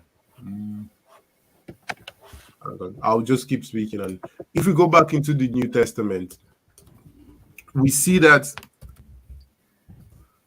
we see this Jesus really focuses on that. We see in our the Lord's Prayer, forgive us our debt as we forgive those, who are indebted to us, is very, very big and very, very important. The way, that was how a lot of people found themselves in slavery, in poverty, and debt controls everybody's life. So when that prayer, forgive us our debt as we forgive those who are indebted to us, that's not a small thing to the people hearing it. For us, maybe, I mean, for us, if you think about it, a lot of people are in debt and it really cripples them and cripples their life. Do you understand? So inbuilt in this system is to stop people from accruing debts that would cripple their life. So one of the things that happens a lot, and I'm sure you would have seen it, we talked a lot about slavery. How a lot of people got into slavery was they got into debt and then they couldn't afford to pay, so they sold themselves into slavery to the people that they are indebted to. That's how slavery happened in this world. So debt is very, very, very, very important and very key. So inside this economic system that God has given these people, he tries to make sure that people have a way to get free of their debt. Now, in terms of freeing people from debt, is not just it's not only a concept that we see in the Bible in Jubilee. Other communities around. So remember last year we looked at some of the laws in the Bible. We tried to compare it with Babylonian laws and different other laws. Other places had year of jubilee as well. They had periods where they freed people from debt. But what's different from here is that a lot of the kings will free people from debt at their own whim. So they will decide, okay, this year everybody, you're free from your debt. But the reasoning behind this was for power. So how people got into debt again was because of taxes. You tax people, and then a lot of poorer people who are struggling cannot pay those taxes. They go and borrow money from rich people, and these people give them money on interest. So they're struggling to pay their debt. Even they're struggling to pay the interest just on the debt on the loan that they've borrowed, puts them deeper and deeper into debt, and usually they go sell themselves to slavery. That's how a lot of people became slaves. Right. So what people did, when a king was in power, if he's having disputes with some of the rich aristocrats in the place, what he can do is just announce a period to free everyone of their debt. So when you free people of their debt, that decreases the power of the wealthy people because they're going to lose income that they were expecting, and you're going to get a lot of loyal subjects. Right. They'll be loyal to you. Jesus mentions this, right, when he talks about who is most grateful. Is it the one who is freed of a little or the one who is freed of a lot? Remember, Jesus talked about this.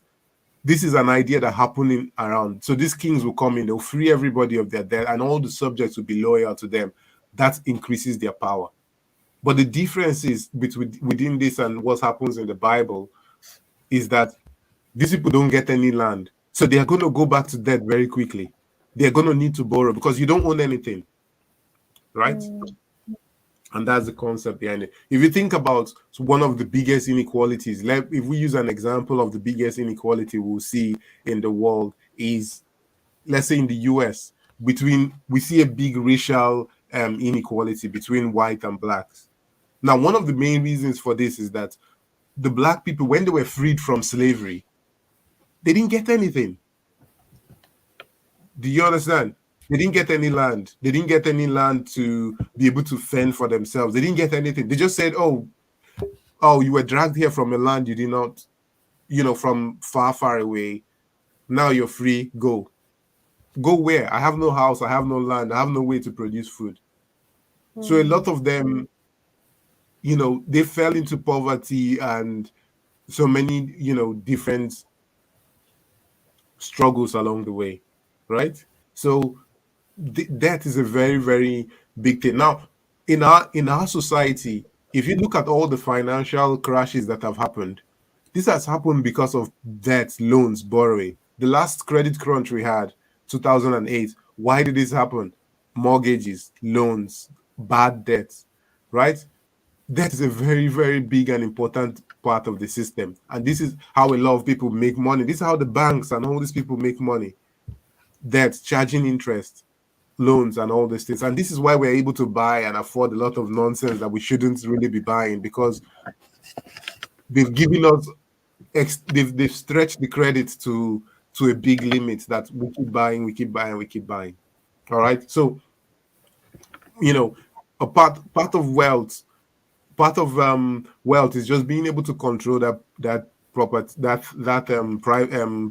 productive property, and also trying, not to get into debt, and freeing people from their debt, and that limit that it puts in society so that there's no inequality. That's part of the system that God has created. Make sense? Yeah. All right. One final thing, we're just going to finish on this. I want us to end this wealth topic today. So we just have a few minutes. I just want to end this on this last parable, right? Someone in the crowd, this is in Luke chapter 12 and verse 13. Someone in the crowd said to Jesus, to him, meaning Jesus, "Teacher, tell my brother to divide the inheritance with me." Jesus replied, "Man, who appointed me a judge or an arbiter between you?" Then he said to them, "Watch out, be on your guard against all kinds of greed. Life does not consist in an abundance of possessions." And he told them this parable: The ground of a certain rich man yielded an abundant harvest. He thought to himself, "What shall I do? I have no place to store my crops." Then he said, "This is what I'll do. I will tear down my barns, build bigger ones, and there I will store my surplus grain. And I'll say to myself, you have plenty of grain laid up for many years. Take life easy, eat, drink, and be merry." But God said to him, "You fool, this very night your life will be demanded from you. Then you will get what you have prepared for you. Then who will get what you have prepared for yourself? This is how it will be with whoever stores up things for themselves, but is not rich towards God." He then goes on to say, then Jesus says to his disciple, "Therefore I tell you, do not worry about your life, what you will eat, or about your body, what you will wear. For life is more than food, and the body more than clothes. Consider the ravens. They do not sow or reap. They have no storeroom or barn, yet God feeds them. And how much more valuable you are than birds. Who of you, by worrying, can add a single hour to their life? Since you cannot do this very little thing, why do you worry about the rest?" He goes on to say, "Consider how the wildflowers grow. They do not labor or spin. Yet, I tell you, not even Solomon in all his splendor was dressed like one of these. If that is how God clothes the grass of the field, which is here today and tomorrow it is thrown into the fire, how much more will he clothe you, you of little faith? And do not set your heart on what you will eat or drink. Do not worry about it, for the pagan world runs after all such things, and your Father knows that you need them. But seek his kingdom, and these things will be given to you as well." And he goes on a little bit more. But okay, quickly, what do you guys think? What do you guys think about this?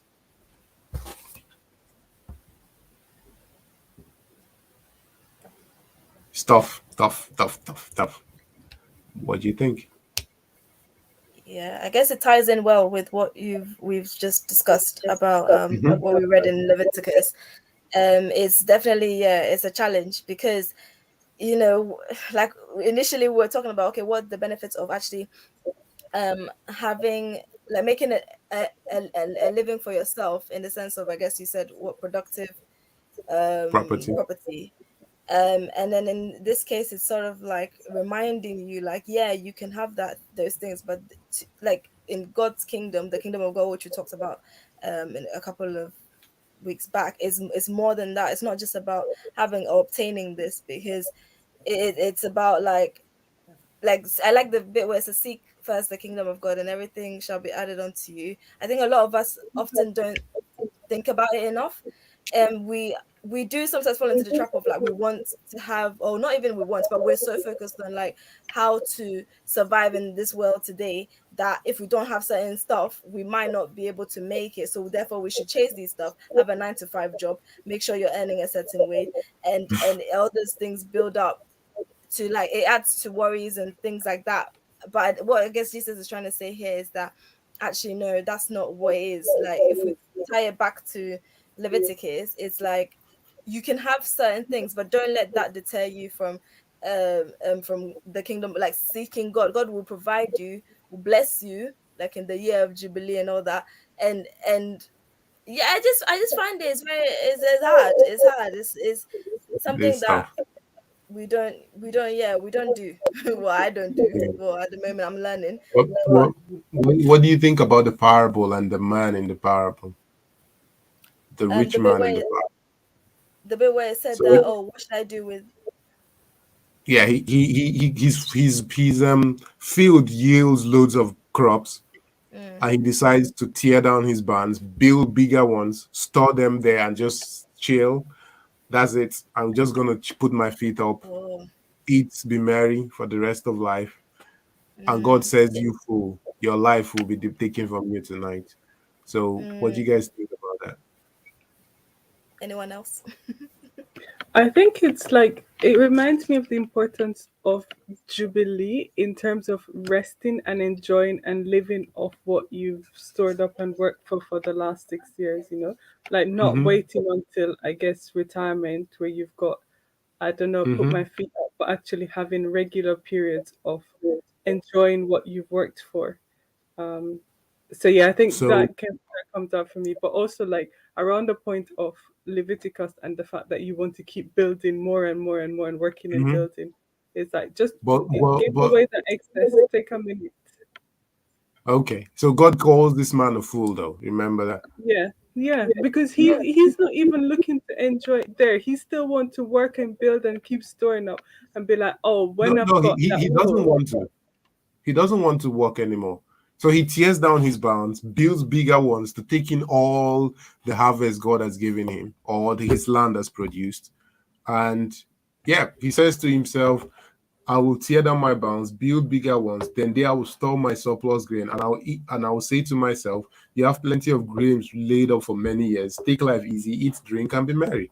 And God says to him, you fool, this very night your life will be demanded from you. What does he do wrong? Why is God? Why is God? Why is he a fool? What did he do wrong? He's keeping it for Okay, so himself, no? I think it's Take 2 points. life easy. One, I think his first wrong was, I'm gonna keep having excess for myself. I'll store up all this excess for myself for one day. But I think I'm kind of seeing it like people who are waiting to retire and they're like, I'm saving up for Mm-hmm. my retirement. Mm-hmm, And mm-hmm. I'm like, just live your life now. You know what happens when you get to retirement age and you can't walk?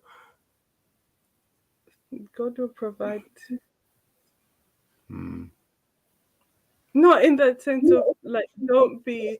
He's got a barn already, right? Like he's got a size already that would actually Mm-hmm, probably mm-hmm. last him.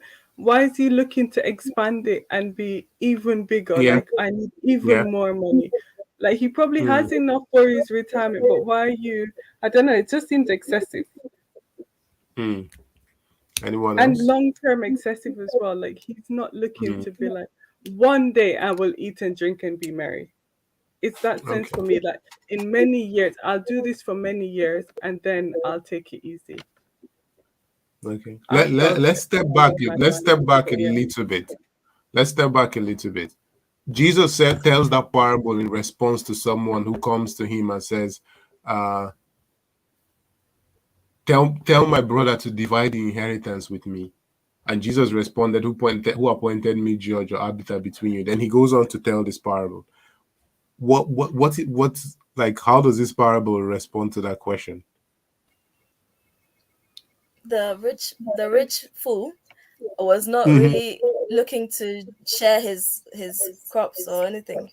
It was more so like Okay. he wants to just store it up and not do anything with it. Hmm. yeah, So he's you see thinking. him as so are you saying so Jesus is in support of the one who is saying my brother doesn't want to share inheritance with me? Are you I saying think Jesus is so. judging in his favor? I think Jesus is saying like, but I something think about so. inheritance is not important. Like you don't need to have it, no. Hmm. Okay, you feel like he's saying it's not important. The inheritance is not important. Yeah, no, from what I feel like I know from the parable of the rich man, and how it's like it's harder for a rich man to make it to the kingdom of God. And da, da, da. I feel like basically wealth is not, when we're not to be chasing wealth in that respect, where it becomes such an abundance that we don't even know what to do with it. It's like, just, I don't know. I feel like I'm incriminating myself here, but it's Okay, not, so wealth shouldn't. Yeah, can I Go say on. what God will I think provide. then of this? So I Okay. think, right, from verse 15, I think Jesus is saying to him two things. One, you who are complaining, do not be so worried about an inheritance and what you have. But also for the other brother who is keeping everything, it's like life does not consist in an abundance of possessions. You also be careful about what you're doing because you're just seeking to keep to hoard everything for yourself. So I think the answer is for both of them. Hmm. Okay. Yeah. That's exactly right. He actually speaks to both of them because this is like if you look at it from one side, this is like a family matter that this man has brought into the public. Jesus is speaking to a crowd, and this guy decides to bring a family matter into the public setting because it bothers him that much. And Jesus is basically saying to him, "Yo, can you like this is not, don't worry about so much about these sort of things. Don't be so worried about this sort of things that you have to, you know, break public norms. You know, this society and culture, you know, there was an honor shame culture. When you start talking about and start challenging people in public, it brings shame to them and their and the family. It's not something that they would do, right? It goes against the societal norm. So this, for this man to even do that, tells you how much it is in his heart and how much is biting him. Because if you start doing this, what's the next step you're gonna take? Are you gonna kill your brother for his possessions? Or are you gonna kill, or what else are you gonna do? You understand? So this is a big line that the man has actually crossed in public. But on the other hand, you know, this kind of links to what we've looked at in Leviticus, is like the limits to the system. So the man had barns before, and that's fine. You can, it's okay to have a storehouse, but what's the limits? Where's the limit of what you can store? So when you get more barns, you break it down and build bigger ones and build bigger ones, right? Where is the limit? And that's one of the things that we see in Leviticus a little bit. There's a limit to what you can acquire. In our world and the system that we have today, there is no limit. Everybody wants endless growth. And if you look at the way things are looked at, it's like, oh, this year, you have to keep growing, and your company has to keep growing, and your this has to keep growing, and this has to keep growing. But we're growing to where? Where, you know, you can we just keep having growth and growth and growth and growth and growth? Something is going to explode and destroy at some point. You know, so all these, the billionaires and all these people, their wealth keeps increasing and increasing and increasing and increasing. And then what's the end of that? One of the things that they had is limits, to realize that, okay, there is a dependence on God here, right? Whatever you have, you know, you can put some in your storehouse, but if God has blessed you, you have to take some of the others to give to other people. And if we look at the parable, the man says, I and my. You know, most of his language is filled with I and my. He doesn't see other people, he only sees himself. All the people that, you know, this is a society where Jesus is telling this parable. There are loads of poor people in the crowd, people struggling. This man doesn't see any of that. He only sees himself. And he thinks like, if the you know, this is like the I would say the fallacy of merit. In our world today, people are rich and they say, oh, this person worked hard. They worked hard, that's why they have more money, or they worked hard, or these people are lazy, that's why they don't have anything. You know, you get this fallacy of meritocracy in our society, and it is in there as well. Like, oh, because of my hard work, that's why my field um produced all this, right? He, in this part of it, he said he actually talks to himself, and I will say to myself, you have plenty. So he's actually talking to himself. And one other translation says he says to his soul. So you can imagine that everything is very introspective. Him.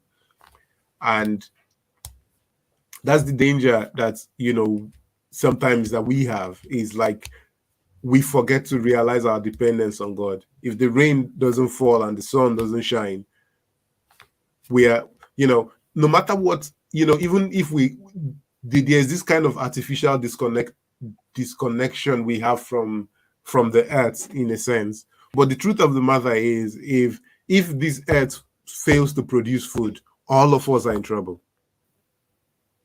Right? If our farmers cannot produce food, we're all gonna be in trouble. We're all gonna be in serious trouble. And in fact, we're already in serious trouble because our farmers want to produce bigger and quicker and do a lot of things. Because our farmers want to do bigger, quicker, and do all those things, they're not injecting chemicals into their products and stuff like that. Because we want to store food for longer, we're putting preservatives into it. This causes cancer and so many other diseases for us right now. If you think many years ago, people, yes, they had low life expectancy, but they didn't die of the kind of sicknesses that we just constantly. I don't know if it's possible to if you live to the age of 20, that means you must have either met somebody that suffered from cancer. Cancer is something that is plaguing us constantly. And a large part of it, one part of it is what is in our food, what is in our air. And a lot of it is the kind of things that we're doing because we want to have more and more and produce more and those sort of things. So this is a links back to that. Can a Christian be wealthy? In a Christian community, yeah, you can control some wealth, but wealth, so have to become a billionaire and all those things, is actually not even possible if you live by the way God is assigning, the system God is assigning us to live by. It's not even possible. It's not even possible. So poverty should not, no one should have poverty, and people who struggle should have help from their fellow brothers and sisters within the community. This is why Christians call themselves, remember, when I go back to this thing, family, when Christians call themselves brother and sister, it's very important, family, because that says that we're now part of one family and that we are now there to help each other. All right. So yeah, that's very important. And that's inbuilt in what Jesus is trying to say here. And there's so much worry about our stuff tomorrow and this and that. It causes problem for us and other people. Look at all these people acquiring stuff, not caring about what somebody else will eat and how other people will survive. Destroying other people's businesses so that they will have everything. What is the end of that? So this system that God puts in place kind of tries to stop all those things from happening. Now, the final part of what I would like to say, and I think is actually quite important.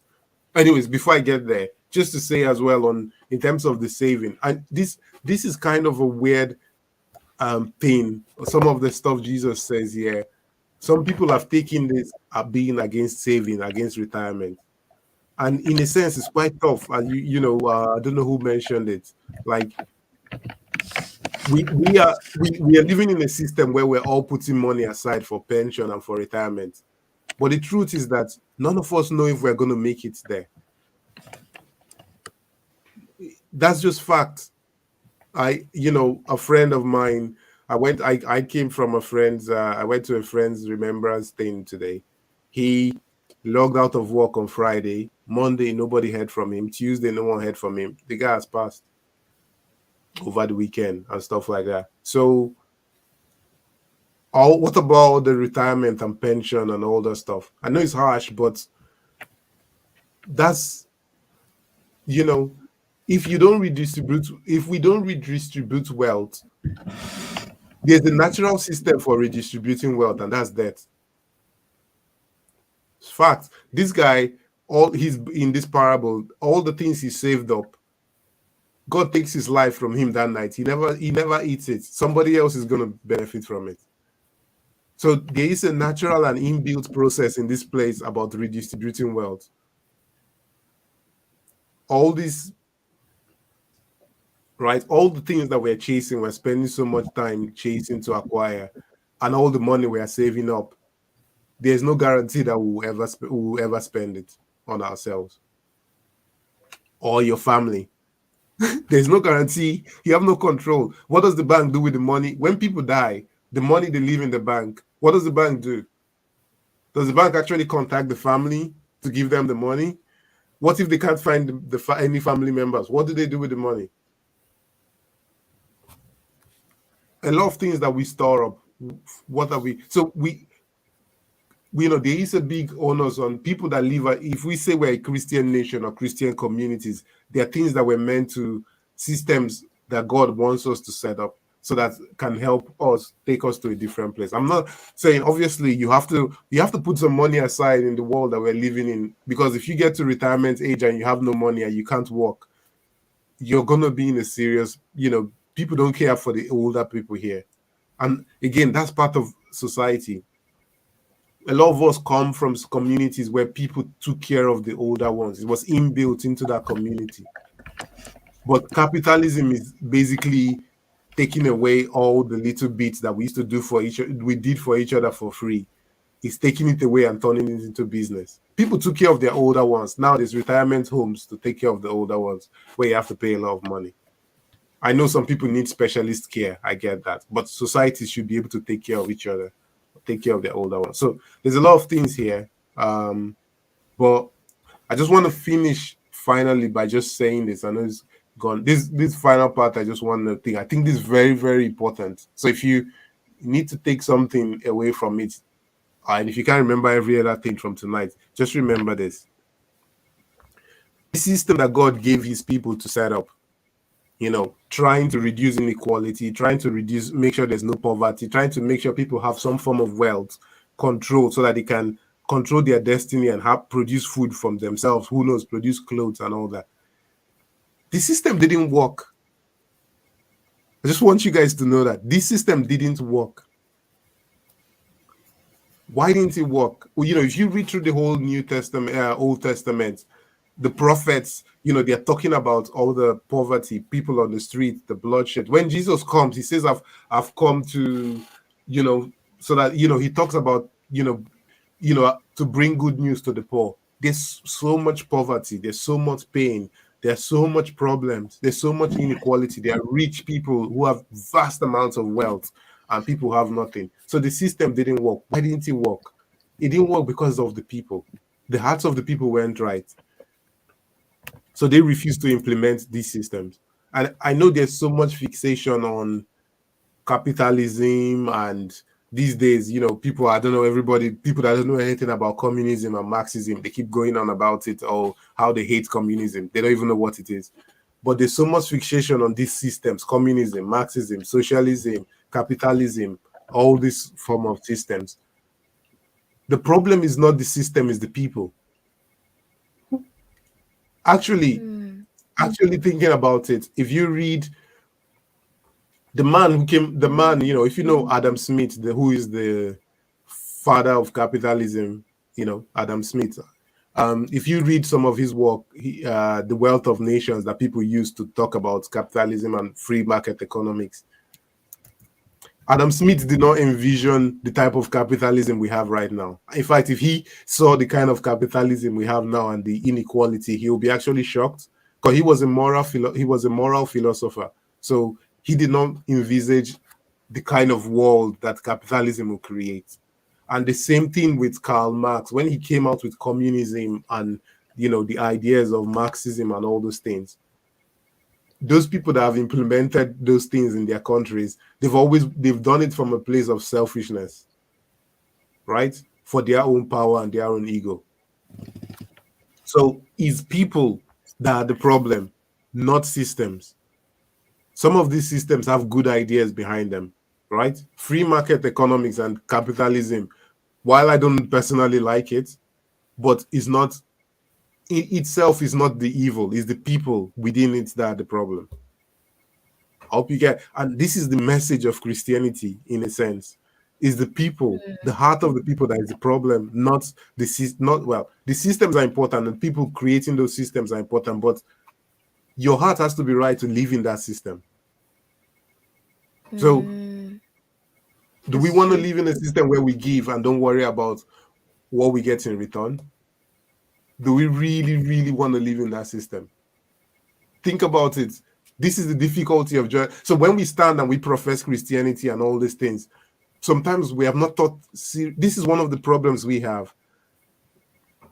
Churches should, churches should not be talking about numbers. No, no, no, no. Do you really want to live in a system where you give and you're not so worried about what you get back in return? Do you want to live in those systems?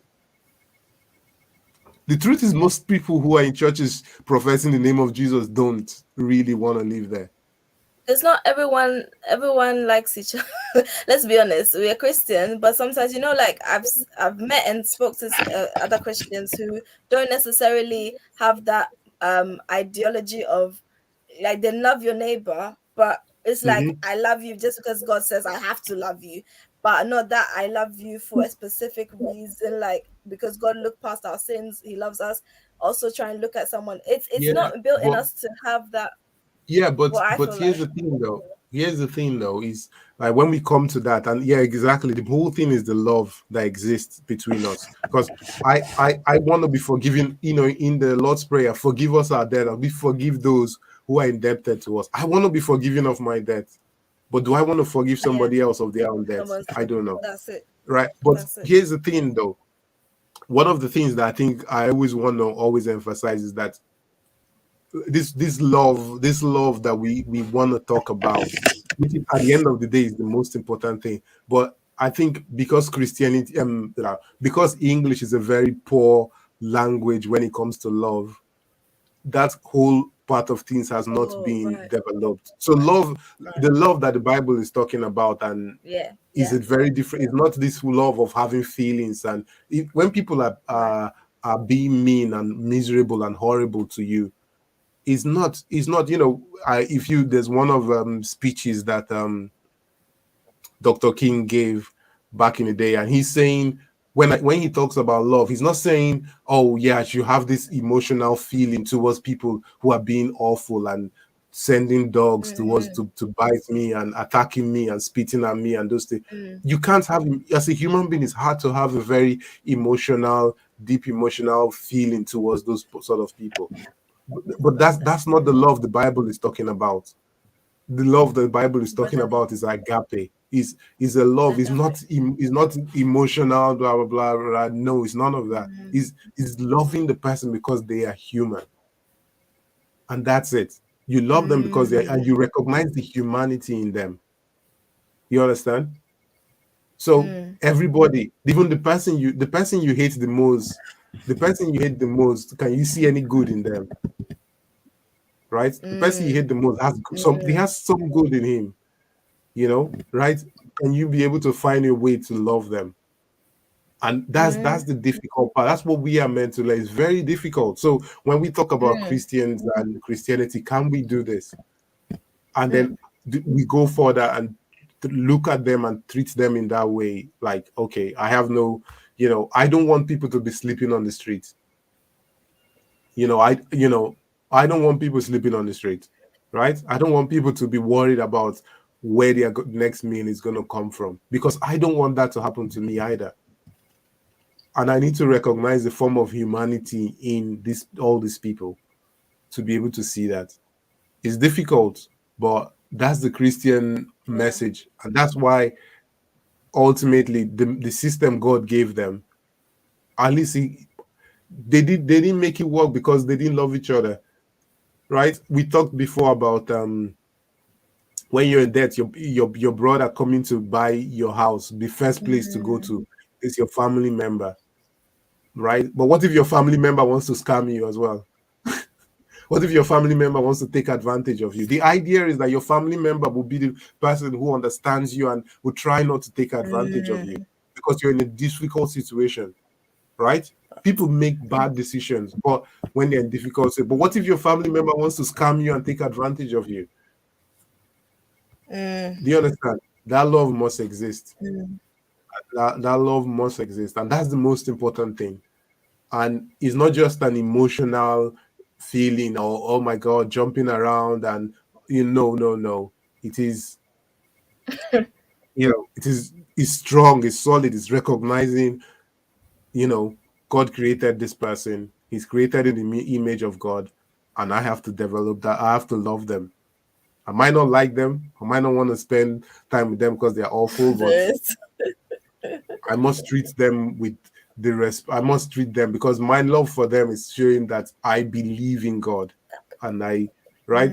If I can't love you, I can believe in God, and that's it. So if I'm here trying to acquire and take other people's means of putting food on their table, so that I can have more and bigger and bigger and bigger and bigger, where's the love in that? How are they going to eat? I need to think about that. So Yeah. when we talk about wealth, we need to remember other people, because wealth is not just for me. Wealth is for other people. So we look at this man, the control, as we said, is control of private property for the common good. He was controlling his property for himself alone. Not very helpful, right? He doesn't own the land. God owns it. As we read Leviticus 25, God owns it. And yeah, so that's it. We are the people. We there are so many people in this world who are Christians. There are billions of us. If we try to inhabit all these principles, we can change this world. It's actually possible, but we have to stop. We have to stop bowing at the feet of capitalism and a lot of nonsense, and just try to know who we are. All right. Cool. It's hard. It's hard. I know it's hard. Anyone That's got okay. anything It's to doable. say? No? No? No, it's Okay. just Well, tough. huh? I said no, it's just tough. Yeah, I know. It's tough. It's tough, but yeah. Like, It's can I tough. just say, that I Go on. really like this. I really like this. Yeah, the whole idea behind it. And while you're speaking, I'm trying to like see, whoa, how can we move forward? How can we actually get this there? Because it's fair enough that it's a small group of us at the moment. So is it like if we can understand this situation with this wealth and thing, and speak to our fellow Christians, people around us, that way we can make a movement out of it. Well, not a movement, but like we can develop the same mindset. Because as you've said now, I don't want it just to fall on deaf ears. Well, not fall on deaf ears, but Hmm. like just Hmm. nothing has happened. So Yeah, how do you? Yeah, the first part is the education, right? Is to understand the principles of the to love and understand how it. that should take us, and how we, if you read when you read the book of Acts, you see how the Christian communities lived. Actually, there's something. Let me just show you guys something. Yes, please. Uh just very quickly. This is in 2 Corinthians chapter 8. And this is Paul. He says, and now, brothers and sisters, we want you to know about the grace that God has given the Macedonian churches. In the midst of a very severe trial, their overflowing joy and extreme poverty welled up in rich generosity. Does this sentence make any sense to you? The Just poverty read it well again. up. Does that No. sentence make any sense to you?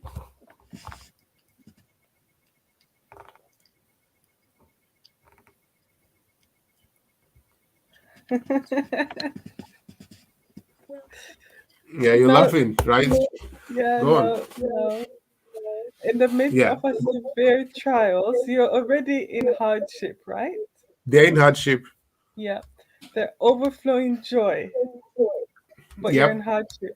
And they're and they're in extreme extreme poverty, poverty, extreme but he poverty welled up in rich generosity. in rich generosity. But if you're in extreme poverty, how does that equal to rich generosity? Well, look at it. The next verse it says, I testify that they gave as much as they were able, even beyond their ability, entirely on their own.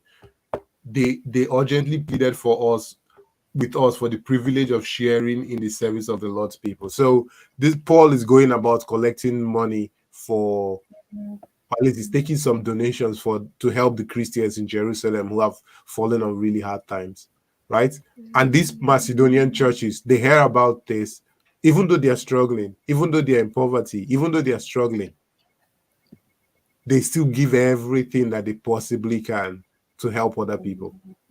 We have this idea of when I'm rich, I will help. When I'm rich, I will, wait. Let me become a millionaire. Guilty. Then I'll give money. Guilty. These people are in extreme poverty, but they are thinking of somebody else.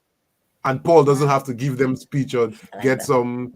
He doesn't have to bring some preacher that has sugar in his mouth to get them to bring out their wallets and give God something that will shake him or any of those things. No, they just gave because of what is in their heart. That is the mindset where we are meant to be. Wow. I wonder. Yeah. Pray for So when the people accepted Christianity, these are the kind of things that came out of them. So if you read the book of Acts, the opening part, how people they came to live together and they were sharing with each other as family, there's a lot of misexplanation that's gone into what was happening there. But all those sort of things is people living together as family and helping each other out. Those sort of things are very key. This is what Christianity is. So we as Christians, we should be able to build Christian communities and embody these principles, and then God's blessings will be on everyone, and all that stuff, all that good stuff. But the first thing is for them to know it and accept it, right? So cool.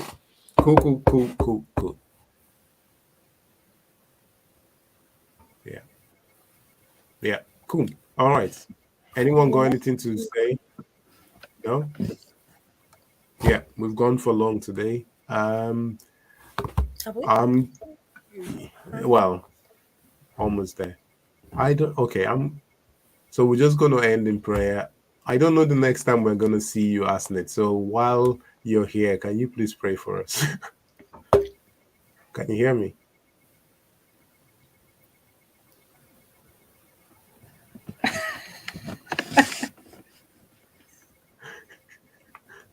Because we don't know when next we're gonna see you. So speak.